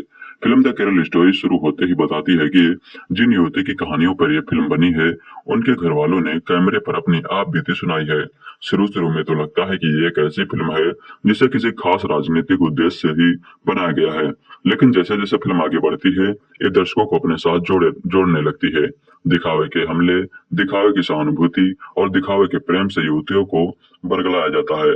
इस्लाम के मायने तोड़ मोड़ कर समझाए जाते हैं, यहाँ तक कि हिंदू देवी देवताओं और ईसा मसीह के बारे में तमाम ऐसी बातें कही जाती हैं जिन्हें देखकर लगता है कि अगर यही बात किसी और धर्म के बारे में कही गई होती तो क्या और धर्म के अनुयायी भी इतने ही सहिष्णु होकर ये फिल्म देखते रहते। धर्म प्रचारकों के हथकंडों का पर्दाफाश करती फिल्म द केरल स्टोरी खत्म होते होते एक ऐसी सच्ची घटना पर आधारित फिल्म बन जाती है जिसे कहना हर कालकांड में जरूरी लगता है। अदा Sharma film the Kerala story में मुख्य भूमिका निभा रही हैं, पहले शालिनी और फिर फातिमा के किरदार में। उन्होंने फिल्म को एक तरह से अपने दोनों कंधों पर उठाए रखा है। केरल से ताल्लुक रखने वाली अपनी माँ में मलयालम उन्हें घुट्टी में मिली ही है। वह पर्दे पर मलयालम बोलती भी कमाल की हैं। फिल्म दिल से दिल के बाद एक दूसरी हिंदी फिल्म है जिसमें मलयालम में गाना है, और भाषा समझ में न आने के बावजूद सिर्फ अदा शर्मा के अभिनय और ब्रिजेश श्रीवत्सा के मधुर संगीत से ये गाना बहुत ही सुरुचिपूर्ण भाव पैदा करता है। फिल्म के रचनात्मक निर्देशक और निर्माता विपुल अमरलाल शाह की इस बात के लिए दाद देनी चाहिए कि उन्होंने एक कठिन विषय पर फिल्म बनाते समय इनके कलाकारों में चयन में कोई समझौता नहीं किया है। फिल्म द केरल स्टोरी में शालिनी की सहेलियों के किरदार में योगिता बिहानी और सिद्धि दीनानी ने बहुत ही असरदार अभिनय किया है। एक कम्युनिस्ट नेता की बेटी के रोल में सिद्धि अपने किरदार का पूरा ग्राफ जीती हैं और प्रेम में डूबी लड़की से लेकर अपनी अस्मिता गंवाकर होश में आई लड़की की घुटने न टेकने वाले ऐलान तक के दृश्यों में उनका अभिनय नोटिस करने लायक है।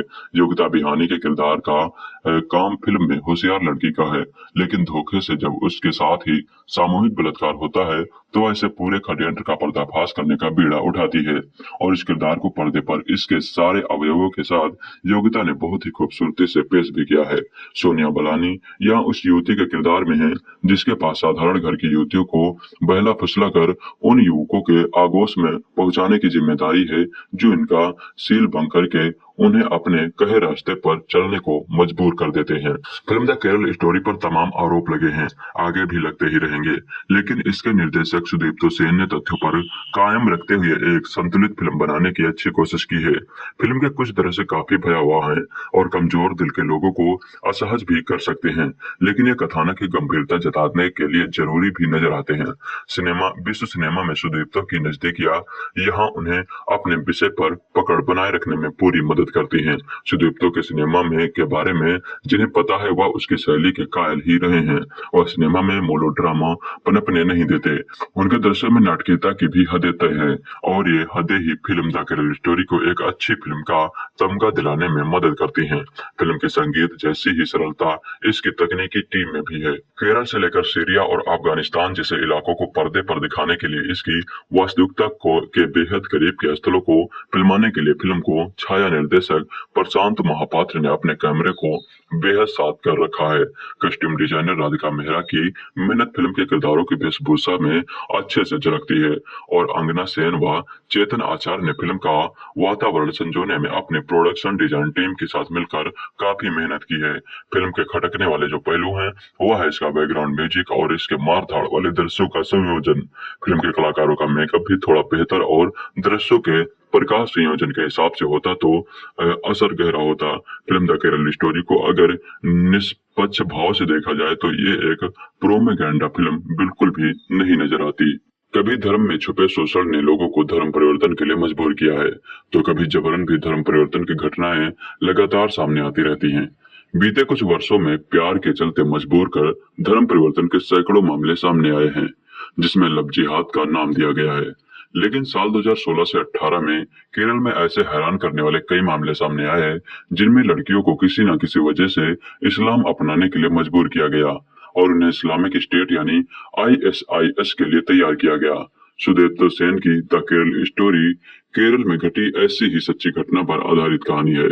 फिल्म में दिखाया गया है कि केरल के एक नर्सिंग कॉलेज की लड़कियों को इस्लाम अपनाने और ISIS संगठन में शामिल होने के लिए किस तरह से ब्रेन वॉश किया गया है। द केरल स्टोरी 3 लड़कियों की कहानी है जिनकी जिंदगी ISIS के लिए काम करने वाले कुछ भारतीय मुसलमानों के हाथों बर्बाद हो गई है।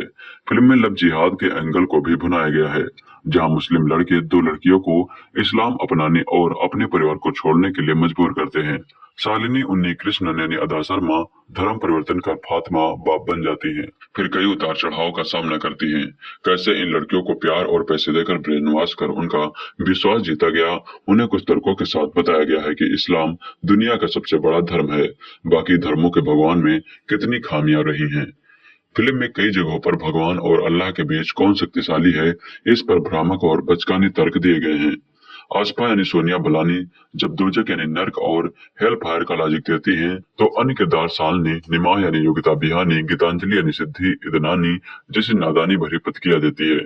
उससे हैरानी होती है हिंदू धर्म के अलावा अन्य धर्मों में भी मरने के बाद का कॉन्सेप्ट स्वर्ग, नर्क और पुनर्जन्म है।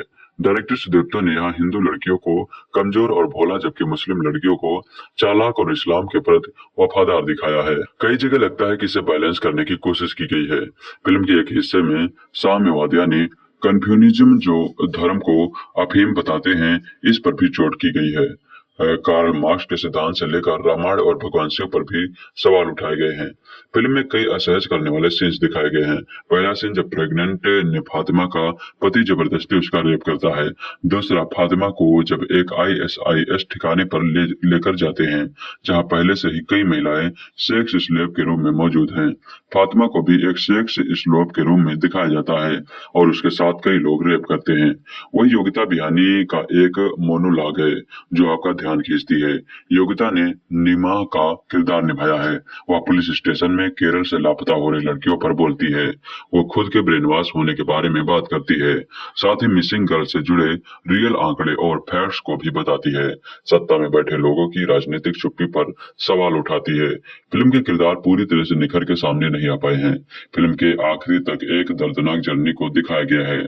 फिल्म को रियल बनाने के चक्कर में सुदीप्तो उचित बैलेंस नहीं कर पाए हैं। वह कई सीन्स को छोटा कर आखिरी सीन्स को बेहतरीन और प्रेरित करने वाला बनाया जा सकता था। फिल्म के आखिर में कुछ रियल विक्टिम्स की क्लिप भी दिखाई गई है जो मन में थोड़ी हलचल पैदा करती है। फिल्म में अदा शर्मा की अब तक की बेस्ट एक्टिंग देखने को मिली है। इसके अलावा अन्य कलाकारों ने भी बेहतरीन अदाकारी की है, लेकिन फिल्म का बैकग्राउंड स्कोर और म्यूजिक फिल्म की कहानी से मैच नहीं होता है।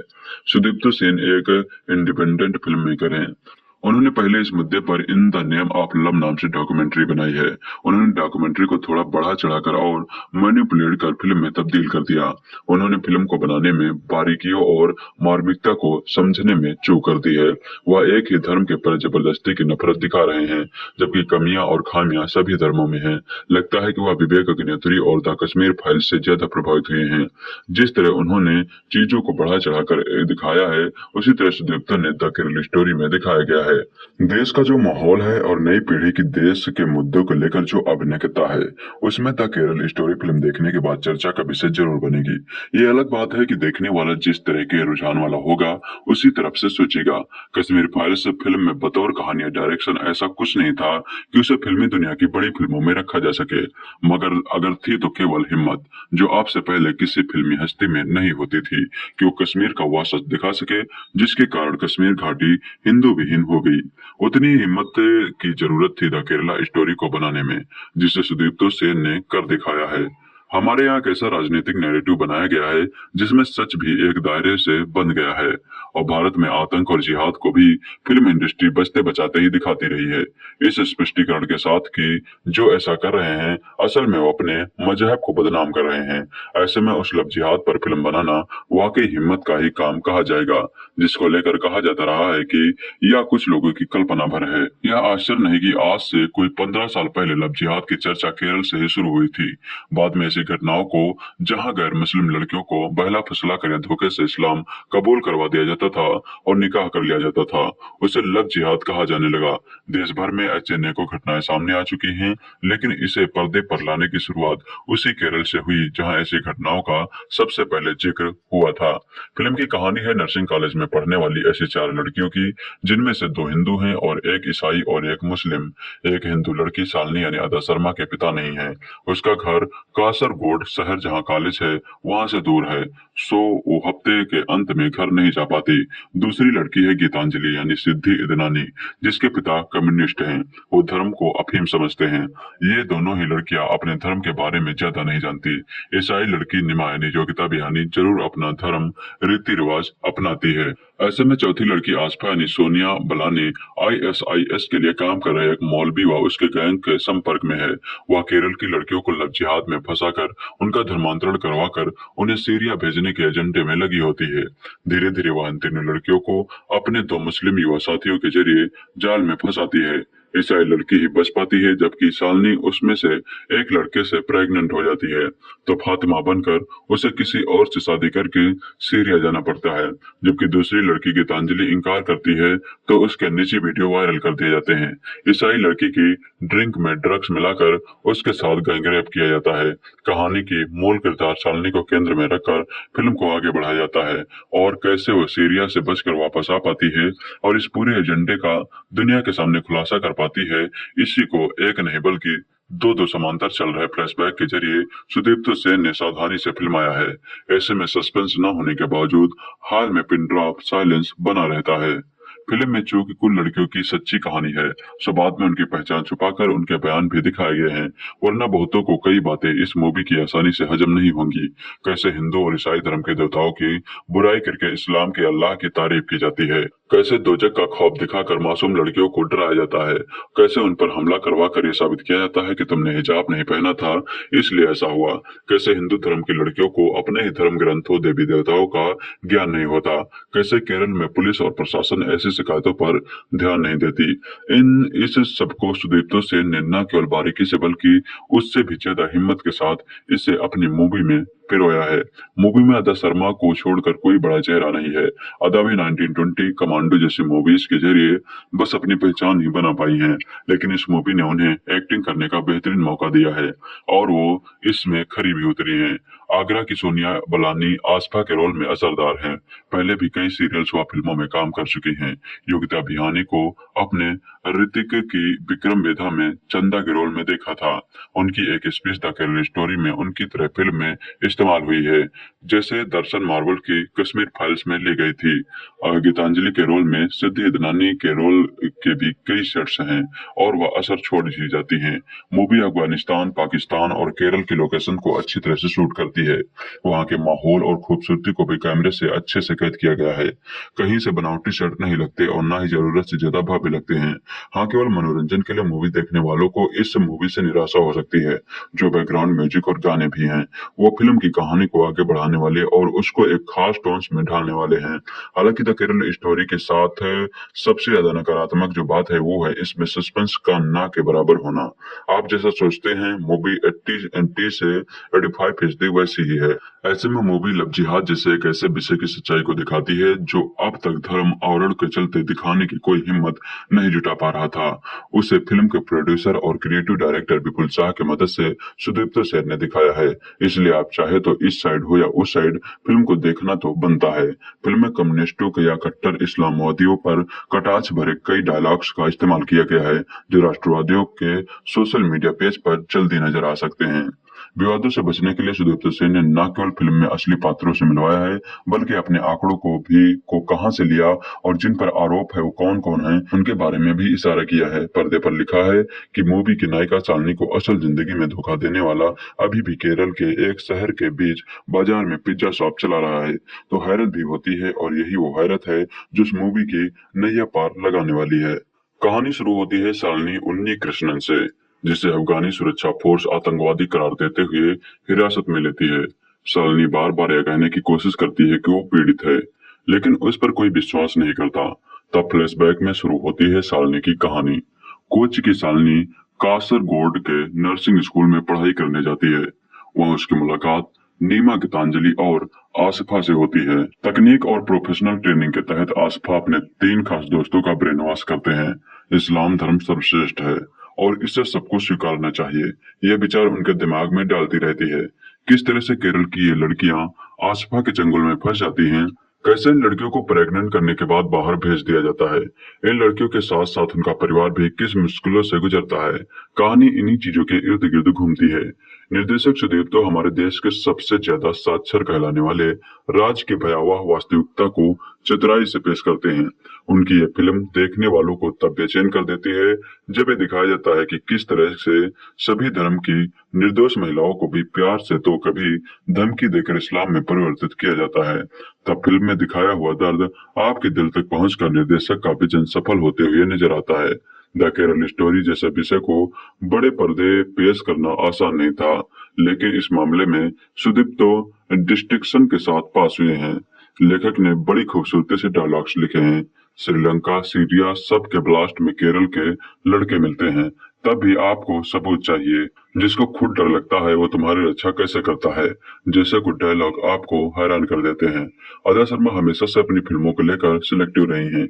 इस फिल्म में अदा ने बेहतरीन एक्टिंग की है। उन्होंने साउथ एक्सेंट का भी सही इस्तेमाल किया है। काफी सही तरह से अदा के साथ साथ योगिता और सोनिया ने भी अपने हिस्सों के रोल को निभाया है। इस फिल्म में बाकी के कलाकारों ने भी अपनी भूमिका से न्याय किया है। म्यूजिक और बैकग्राउंड म्यूजिक का सही तरह से फिल्म में इस्तेमाल किया गया है। केरल जैसे साक्षर शहर में चंद बातें बोलकर धर्म परिवर्तन करवाना लॉजिक से सोचा जाए तो इम्पॉसिबल लगता है। अगर आपको हिंसा देखना पसंद नहीं है तो फिल्म आपके लिए नहीं है। मेकर्स का दावा है कि यह फिल्म सच्चाई पर आधारित है। फिल्म के आखिर में उन्होंने कुछ प्रूफ दिए हैं और इसकी कहानी को सच्चा बताने का प्रयास किया है। मेकर्स का दावा है कि केरल से 30,000 से ज्यादा लड़कियां गायब हो चुकी हैं। अपने दावे पर वो कायम रहते हैं। केरल की जिन 3 लड़कियों की कहानी फिल्म में बताई गई है, उनकी पहचान का खुलासा न करते हुए उनके वीडियो और इस फिल्म के लिए डाटा इकट्ठा करने की टीम की कोशिश फिल्म के आखिर में ऑडियंस के सामने पेश की गई है। फिल्म डायरेक्टर सुदीप्तो सेन के निर्देशन में बनी द केरल स्टोरी शालिनी नीम और गीतांजलि नाम की लड़कियों पर आधारित है, जो नर्स बनने का सपना लिए घर से दूर एक कॉलेज में आती हैं, जहां उनकी मुलाकात आसिफ से होती है। आसिफ एक फंडामेंटलिस्ट है और जैसे जैसे फिल्म की कहानी आगे बढ़ती है वैसे वैसे पता चलता है कि वह ISIS के लिए लड़की भेजने का काम करती हैं। फिल्म में दिखाया गया है कि कैसे आसफा अपने साथियों की मदद से उन 3 लड़कियों का ब्रेन वॉश करके उन्हें अपना धर्म बदलने के लिए उत्साही है। आसिफ अपने प्लान में कामयाब हो जाती है और तीनों लड़कियों में शालिनी सबसे पहले उससे प्रभावित हो जाती है और अपना धर्म बदल लेती है और अब वह फातिमा बाप बन चुकी है। इतना ही नहीं, शालिनी को आसफा के एक दोस्त से प्यार भी हो जाता है। दोनों इसके बाद शादी कर लेते हैं। इसके बाद फिल्म की कहानी में जबरदस्त मोड़ आता है और फातिमा बन चुकी शालिनी अपने बच्चे के साथ इराक, सीरिया बॉर्डर पर नजर आती हैं। ऐसा क्या हुआ और कैसे हुआ, फिल्म इसी की कहानी बयां करती है। हालांकि नीमा और गीतांजलि शालिनी की तरह ISIS तक तो नहीं गई, लेकिन उन्हें इसका नतीजा भारत में रहकर ही भुगतना पड़ा। फिल्म को लेकर उठ रही बैन करने की मांग। बता दें, 3 लड़कियों की कहानी को 32,000 लड़कियों की कहानी बताने को लेकर द केरल स्टोरी पर काफी विवाद हो चुका है। फिल्म को बैन करने की मांग अभी भी देश के कई राज्यों में की जा रही है। तमाम विवादों के बीच आखिरकार द केरल स्टोरी 5 मई शुक्रवार को सिनेमाघरों में रिलीज हो गई थी। इस फिल्म ने काफी समय से लोगों का ध्यान अपनी ओर खींच रखा था। दर्शक काफी बेसब्री से इस फिल्म का इंतजार भी कर रहे थे। फिल्म को लेकर मचे बवाल के बीच कई जगहों पर हाई अलर्ट किया गया था।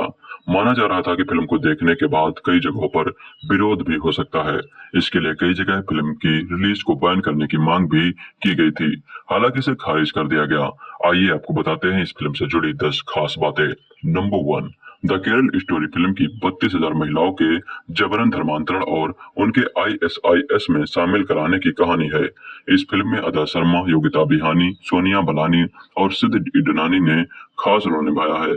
फिल्म को सुदीप्तो सेन ने निर्देशित किया है। नंबर 2, इस फिल्म के रिलीज होने से पहले इसका ट्रेलर रिलीज हुआ था, जिसके बाद से इस फिल्म का लगातार विरोध किया जा रहा था। नंबर 3, फिल्म में दावा किया गया था कि केरल की 32,000 लड़कियों को इस्लाम कबूल करवाकर ISIS में शामिल होने के लिए सीरिया भेज दिया गया है। इस आंकड़े को लेकर काफी विवाद हो रहा है। नंबर 4, ट्रेलर रिलीज होने के बाद फिल्म को लेकर इतना विरोध हुआ कि सुप्रीम कोर्ट तक में याचिकाएं लगने शुरू हो गई। हालांकि 2 मई को सुप्रीम कोर्ट ने द केरल स्टोरी के खिलाफ दायर याचिकाओं पर सुनवाई से इनकार कर दिया, लेकिन फिल्म की स्टोरी और विवाद ने इसकी जमकर पब्लिसिटी कर दी। नंबर 5, सुप्रीम कोर्ट ने कहा कि सेंसर बोर्ड से मंजूरी मिलने के बाद सुप्रीम कोर्ट इस मामले में हस्तक्षेप नहीं करेगा। अगर फिल्म को चुनौती देनी है तो सबूतों के साथ इसे चुनौती दे। नंबर 6, फिल्म को सेंसर बोर्ड की ओर से ए सर्टिफिकेट दिया गया है। फिल्म से विवादित 10 सीन को काटा गया है, जिसमें पूर्व मुख्यमंत्री का इंटरव्यू भी शामिल है।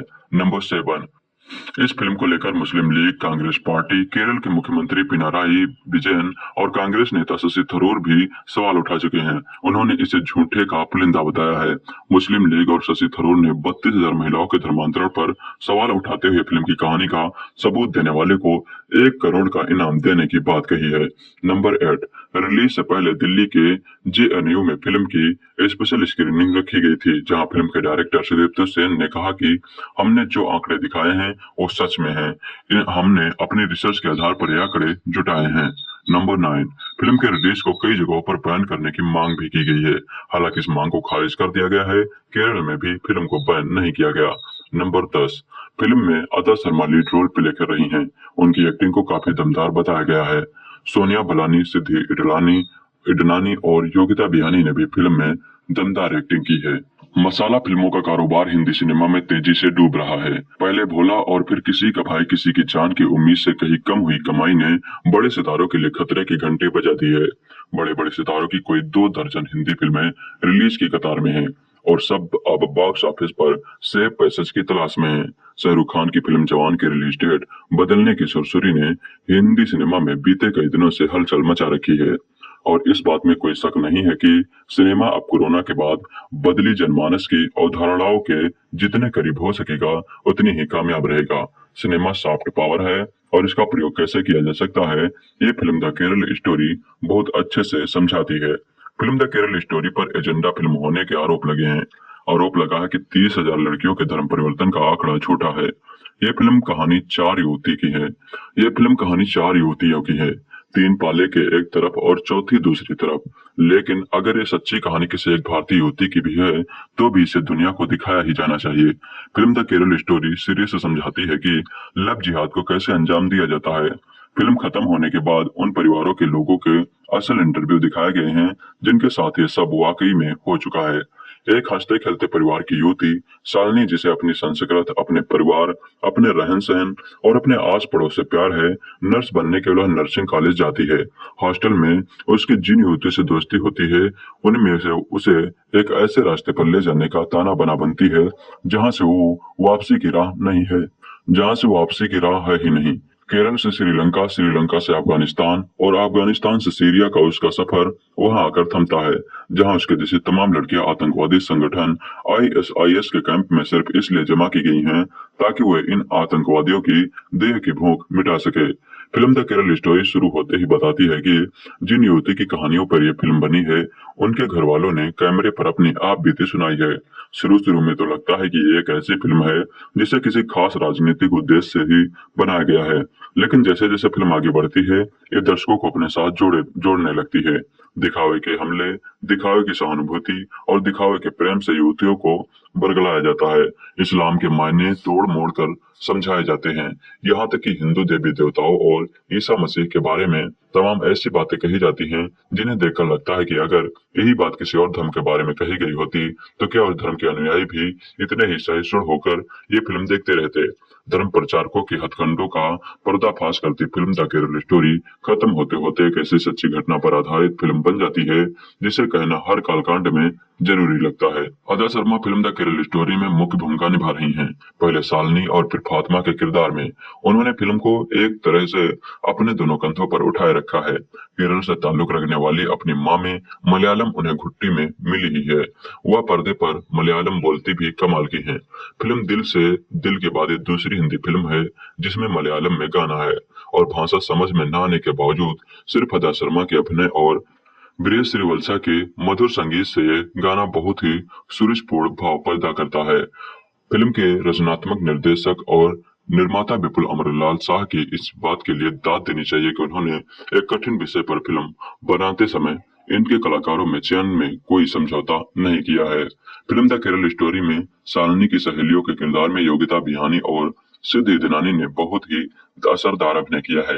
एक कम्युनिस्ट नेता की बेटी के रोल में सिद्ध अपने किरदार का पूरा ग्राफ जीती है और प्रेम में डूबी लड़की से लेकर अपनी अस्मिता गंवाकर होश में आई लड़की की घुटने न टेकने वाले ऐलान तक के दृश्यों में उनका अभिनय नोटिस करने लायक है। योगिता बिहानी के किरदार का काम फिल्म में होशियार लड़की का है, लेकिन धोखे से जब उसके साथ ही सामूहिक बलात्कार होता है तो ऐसे पूरे षड्यंत्र का पर्दाफाश करने का बीड़ा उठाती है और इस किरदार को पर्दे पर इसके सारे अवयवों के साथ योगिता ने बहुत ही खूबसूरती से पेश भी किया है। सोनिया बलानी या उस युवती के किरदार में है जिसके पास साधारण घर की युवतियों को बहला फुसला कर उन युवकों के आगोश में पहुंचाने की जिम्मेदारी है जो इनका सील बंद करके उन्हें अपने कहे रास्ते पर चलने को मजबूर कर देते हैं। फिल्म द केरल स्टोरी पर तमाम आरोप लगे हैं, आगे भी लगते ही रहेंगे, लेकिन इसके निर्देशक सुदीप्तो सेन ने तथ्यों पर कायम रखते हुए एक संतुलित फिल्म बनाने की अच्छी कोशिश की है। फिल्म के कुछ दृश्य काफी भयावह हैं और कमजोर दिल के लोगों को असहज भी कर सकते हैं, लेकिन ये कथानक की गंभीरता जताने के लिए जरूरी भी नजर आते हैं। विश्व सिनेमा में सुदीप्तो की नजदीकियां यहाँ उन्हें अपने विषय पर पकड़ बनाए रखने में पूरी मदद करती हैं। सुदीप्तो के सिनेमा में के बारे में जिन्हें पता है वह उसकी शैली के कायल ही रहे हैं। वह सिनेमा में मोलोड्रामा पनपने नहीं देते। उनके दृश्यों में नाटकीयता की भी हदें तय है और ये हदें ही फिल्म द केरल स्टोरी को एक अच्छी फिल्म का तमगा दिलाने में मदद करती हैं। फिल्म के संगीत जैसी ही सरलता इसकी तकनीकी टीम में भी है। केरल से लेकर सीरिया और अफगानिस्तान जैसे इलाकों को पर्दे पर दिखाने के लिए इसकी वास्तविकता के बेहद करीब के स्थलों को फिल्माने के लिए फिल्म को छाया निर्देशक प्रशांत महापात्र ने अपने कैमरे को बेहद साथ कर रखा है। कस्ट्यूम डिजाइनर राधिका मेहरा की मेहनत फिल्म के किरदारों की वेशभूषा में अच्छे से झलकती है और अंगना सेन व चेतन आचार्य ने फिल्म का वातावरण संजोने में अपनी प्रोडक्शन डिजाइन टीम के साथ मिलकर काफी मेहनत की है। फिल्म के खटकने वाले जो पहलू हैं वह है इसका बैकग्राउंड म्यूजिक और इसके मार धाड़ वाले दृश्यों का संयोजन। फिल्म के कलाकारों का मेकअप भी थोड़ा बेहतर और दृश्यों के प्रकाश संयोजन के हिसाब से होता तो असर गहरा होता। फिल्म द केरल स्टोरी को अगर निष्पक्ष भाव से देखा जाए तो ये एक प्रोपेगेंडा फिल्म बिल्कुल भी नहीं नजर आती।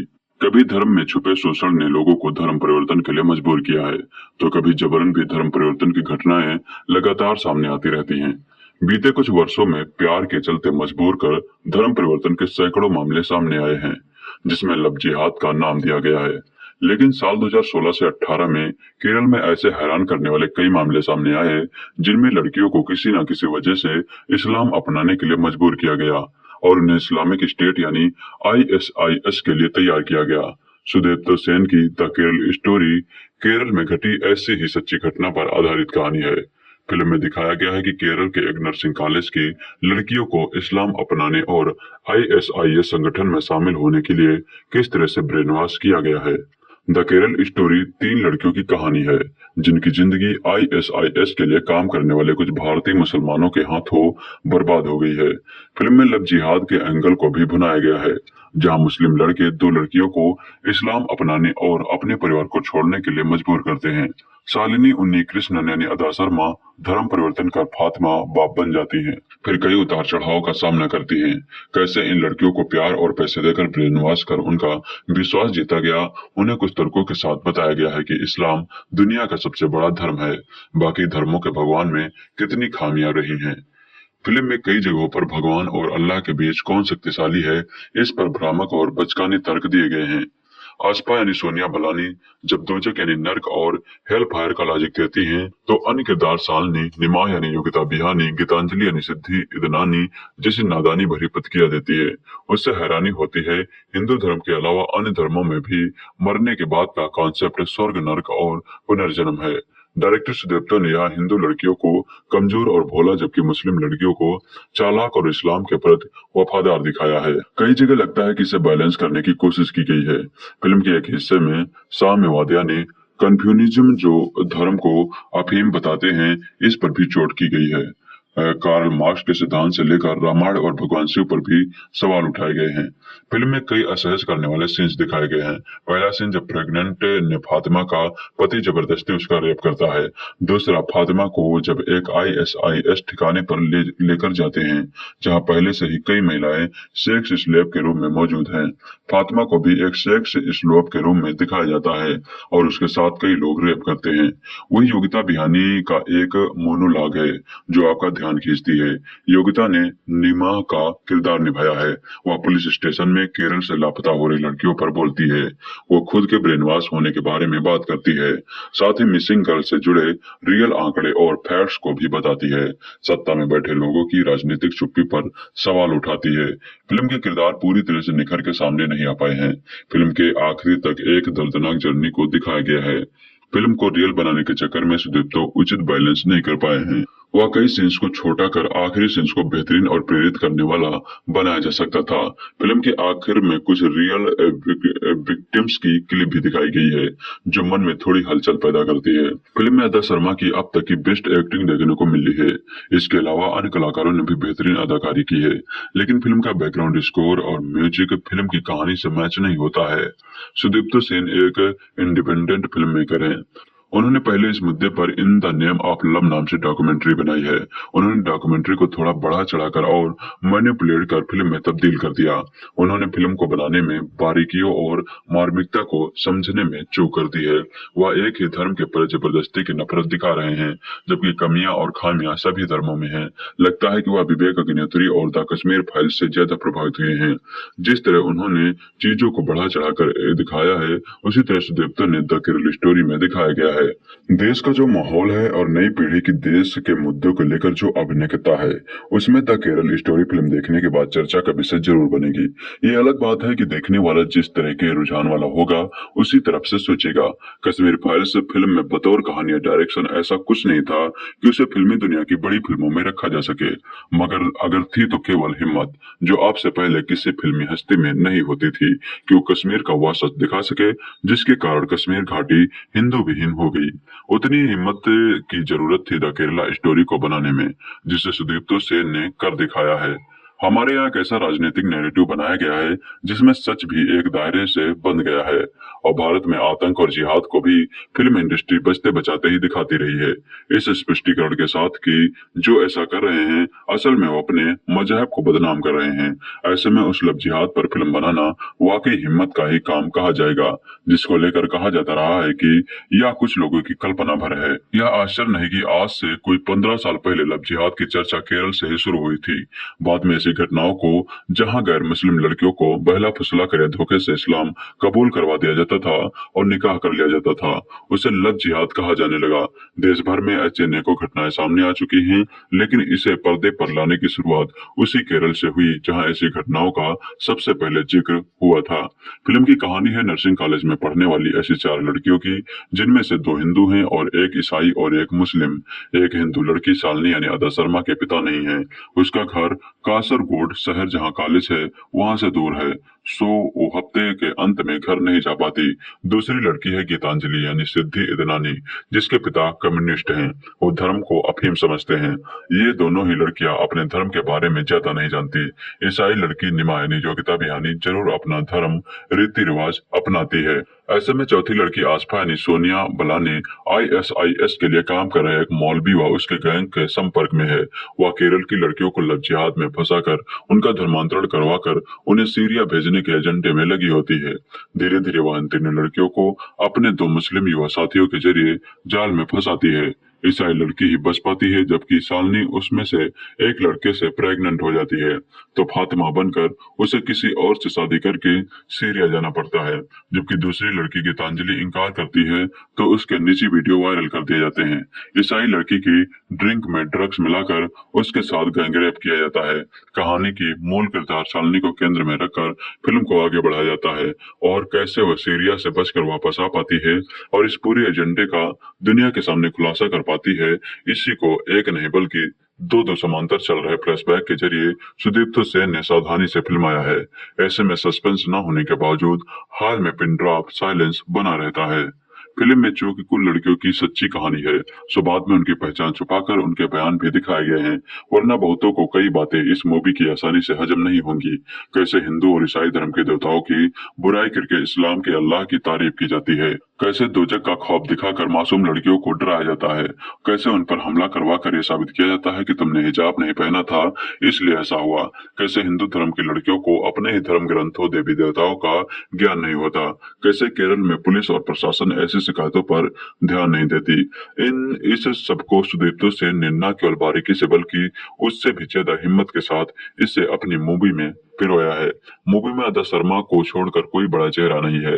अदा भी 1920 कमांडो जैसी मूवीज के जरिए बस अपनी पहचान ही बना पाई हैं, लेकिन इस मूवी ने उन्हें एक्टिंग करने का बेहतरीन मौका दिया है और वो इसमें खरी भी उतरी है।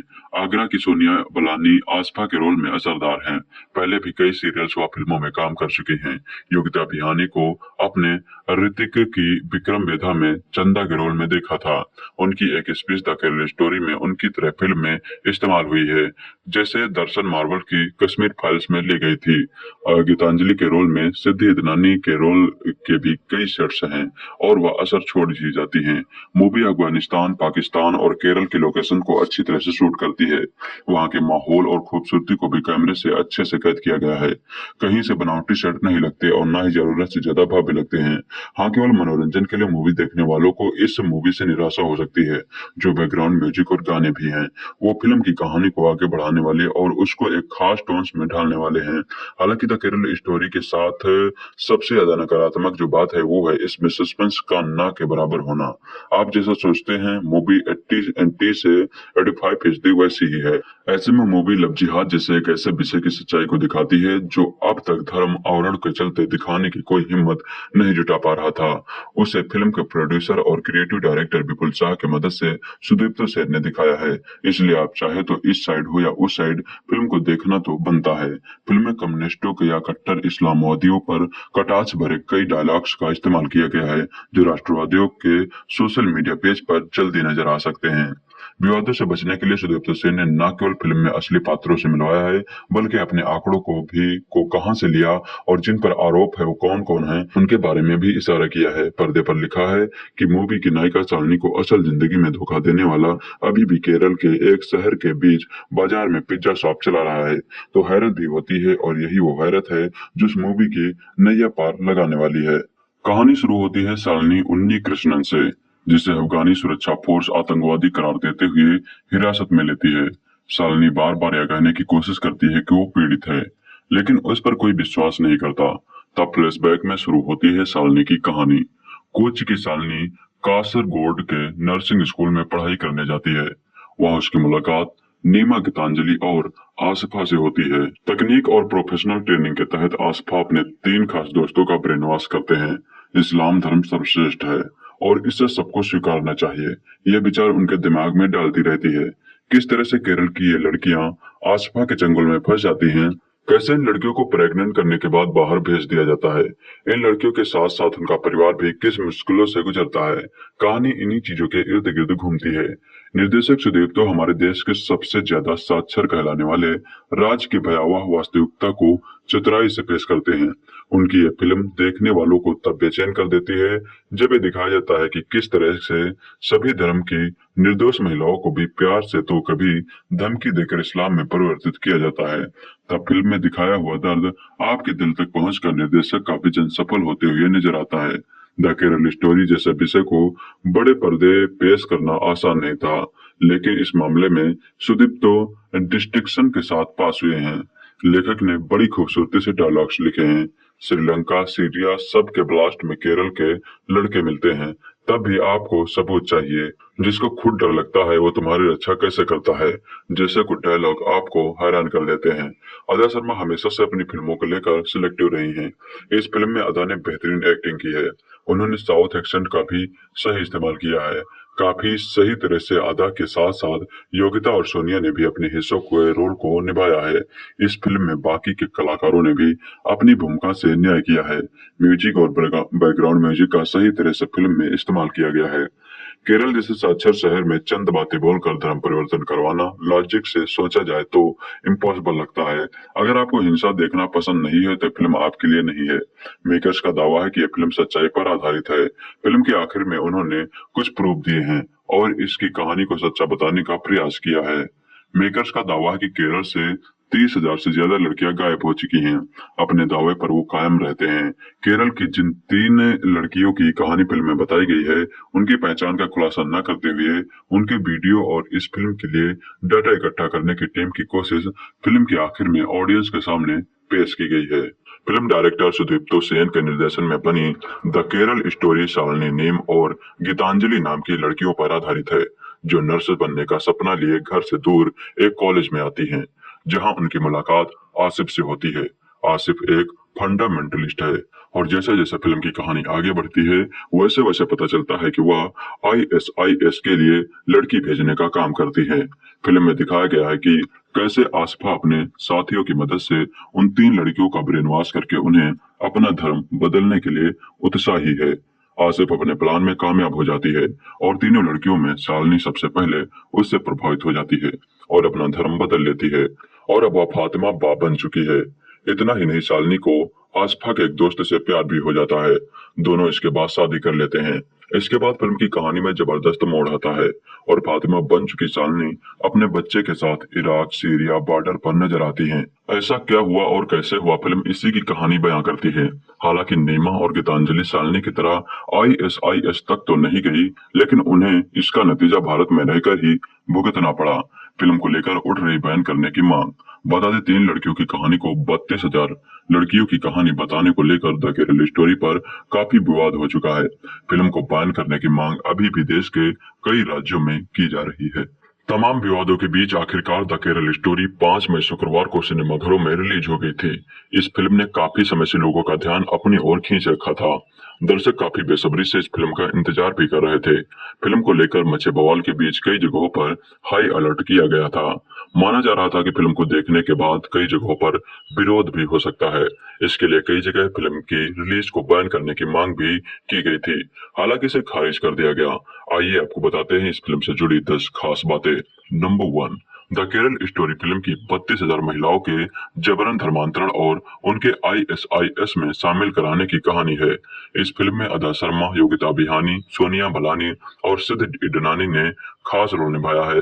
फिल्म को सुदीप्तो सेन ने निर्देशित किया है। नंबर 2, इस फिल्म के रिलीज होने से पहले इसका ट्रेलर रिलीज हुआ था, जिसके बाद से इस फिल्म का लगातार विरोध किया जा रहा था। नंबर 3, फिल्म में दावा किया गया था कि केरल की 32,000 लड़कियों को इस्लाम कबूल करवाकर ISIS में शामिल होने के लिए सीरिया भेज दिया गया है। इस आंकड़े को लेकर काफी विवाद हो रहा है। नंबर 4, ट्रेलर रिलीज होने के बाद फिल्म को लेकर इतना विरोध हुआ कि सुप्रीम कोर्ट तक में याचिकाएं लगनी शुरू हो गई। हालांकि 2 मई को सुप्रीम कोर्ट ने द केरल स्टोरी के खिलाफ दायर याचिकाओं पर सुनवाई से इंकार कर दिया, लेकिन फिल्म की स्टोरी और विवाद ने इसकी जमकर पब्लिसिटी कर दी। नंबर 5, सुप्रीम कोर्ट ने कहा कि सेंसर बोर्ड से मंजूरी मिलने के बाद सुप्रीम कोर्ट इस मामले में हस्तक्षेप नहीं करेगा। अगर फिल्म को चुनौती देनी है तो सबूतों के साथ इसे चुनौती दे। नंबर 6, फिल्म को सेंसर बोर्ड की ओर से ए सर्टिफिकेट दिया गया है। फिल्म से विवादित 10 सीन को काटा गया है, जिसमें पूर्व मुख्यमंत्री का इंटरव्यू भी शामिल है। नंबर 7, इस फिल्म को लेकर मुस्लिम लीग, कांग्रेस पार्टी, केरल के मुख्यमंत्री पिनाराई विजयन और कांग्रेस नेता शशि थरूर भी सवाल उठा चुके हैं। उन्होंने इसे झूठे का पुलिंदा बताया है। मुस्लिम लीग और शशि थरूर ने 32,000 महिलाओं के धर्मांतरण पर सवाल उठाते हुए फिल्म की कहानी का सबूत देने वाले को 1 करोड़ का इनाम देने की बात कही है। नंबर 8, रिलीज से पहले दिल्ली के JNU में फिल्म की स्पेशल स्क्रीनिंग रखी गई थी, जहां फिल्म के डायरेक्टर सुदीप्तो सेन ने कहा कि हमने जो आंकड़े दिखाए हैं वो सच में हैं। हमने अपनी रिसर्च के आधार पर ये आंकड़े जुटाए हैं। नंबर 9, फिल्म के रिलीज को कई जगहों पर बैन करने की मांग भी की गई है। हालांकि इस मांग को खारिज कर दिया गया है। केरल में भी फिल्म को बैन नहीं किया गया। नंबर 10, फिल्म में आदर शर्मा लीड रोल प्ले कर रही हैं। उनकी एक्टिंग को काफी दमदार बताया गया है। सोनिया बलानी, सिद्धि इडनानी और योगिता बिहानी ने भी फिल्म में दमदार एक्टिंग की है। मसाला फिल्मों का कारोबार हिंदी सिनेमा में तेजी से डूब रहा है। पहले भोला और फिर किसी का भाई किसी की जान की उम्मीद से कहीं कम हुई कमाई ने बड़े सितारों के लिए खतरे की घंटी बजा दी है। बड़े बड़े सितारों की कोई 2 दर्जन हिंदी फिल्में रिलीज की कतार में हैं और सब अब बॉक्स ऑफिस पर सेफ पैसेज की तलाश में हैं। शाहरुख खान की फिल्म जवान की रिलीज डेट बदलने की सुरसुरी ने हिंदी सिनेमा में बीते कई दिनों से हलचल मचा रखी है और इस बात में कोई शक नहीं है कि सिनेमा अब कोरोना के बाद बदली जनमानस की अवधारणाओं के जितने करीब हो सकेगा उतनी ही कामयाब रहेगा। सिनेमा सॉफ्ट पावर है और इसका प्रयोग कैसे किया जा सकता है ये फिल्म द केरल स्टोरी बहुत अच्छे से समझाती है। फिल्म द केरल स्टोरी पर एजेंडा फिल्म होने के आरोप लगे हैं। आरोप लगा है कि 30,000 लड़कियों के धर्म परिवर्तन का आंकड़ा छोटा है। ये फिल्म कहानी 4 युवती की है। यह फिल्म कहानी 4 युवतियों की है, 3 पाले के एक तरफ और चौथी दूसरी तरफ। लेकिन अगर ये सच्ची कहानी किसी एक भारतीय युवती की भी है तो भी इसे दुनिया को दिखाया ही जाना चाहिए। फिल्म द केरल स्टोरी सिरे से समझाती है कि लव जिहाद को कैसे अंजाम दिया जाता है। फिल्म खत्म होने के बाद उन परिवारों के लोगों के असल इंटरव्यू दिखाए गए हैं जिनके साथ ये सब वाकई में हो चुका है। एक हंसते खेलते परिवार की युवती शालिनी, जिसे अपनी संस्कृत, अपने परिवार, अपने रहन सहन और अपने आस पड़ोस से प्यार है, नर्स बनने के लिए नर्सिंग कॉलेज जाती है। हॉस्टल में उसकी जिन युवती से दोस्ती होती है उनमें से उसे एक ऐसे रास्ते पर ले जाने का ताना बना बनती है जहां से वापसी की राह नहीं है, जहां से वापसी की राह है ही नहीं। केरल से श्रीलंका, श्रीलंका से अफगानिस्तान और अफगानिस्तान से सीरिया का उसका सफर वहां आकर थमता है जहां उसके जैसी तमाम लड़कियां आतंकवादी संगठन ISIS के कैंप में सिर्फ इसलिए जमा की गई हैं ताकि वे इन आतंकवादियों की देह की भूख मिटा सके।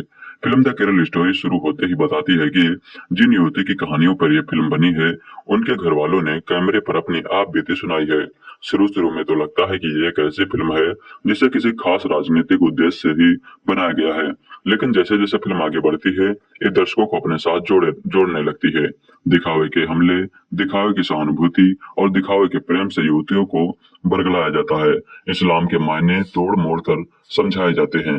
यहाँ तक कि हिंदू देवी देवताओं और ईसा मसीह के बारे में तमाम ऐसी बातें कही जाती हैं जिन्हें देखकर लगता है कि अगर यही बात किसी और धर्म के बारे में कही गई होती तो क्या उस धर्म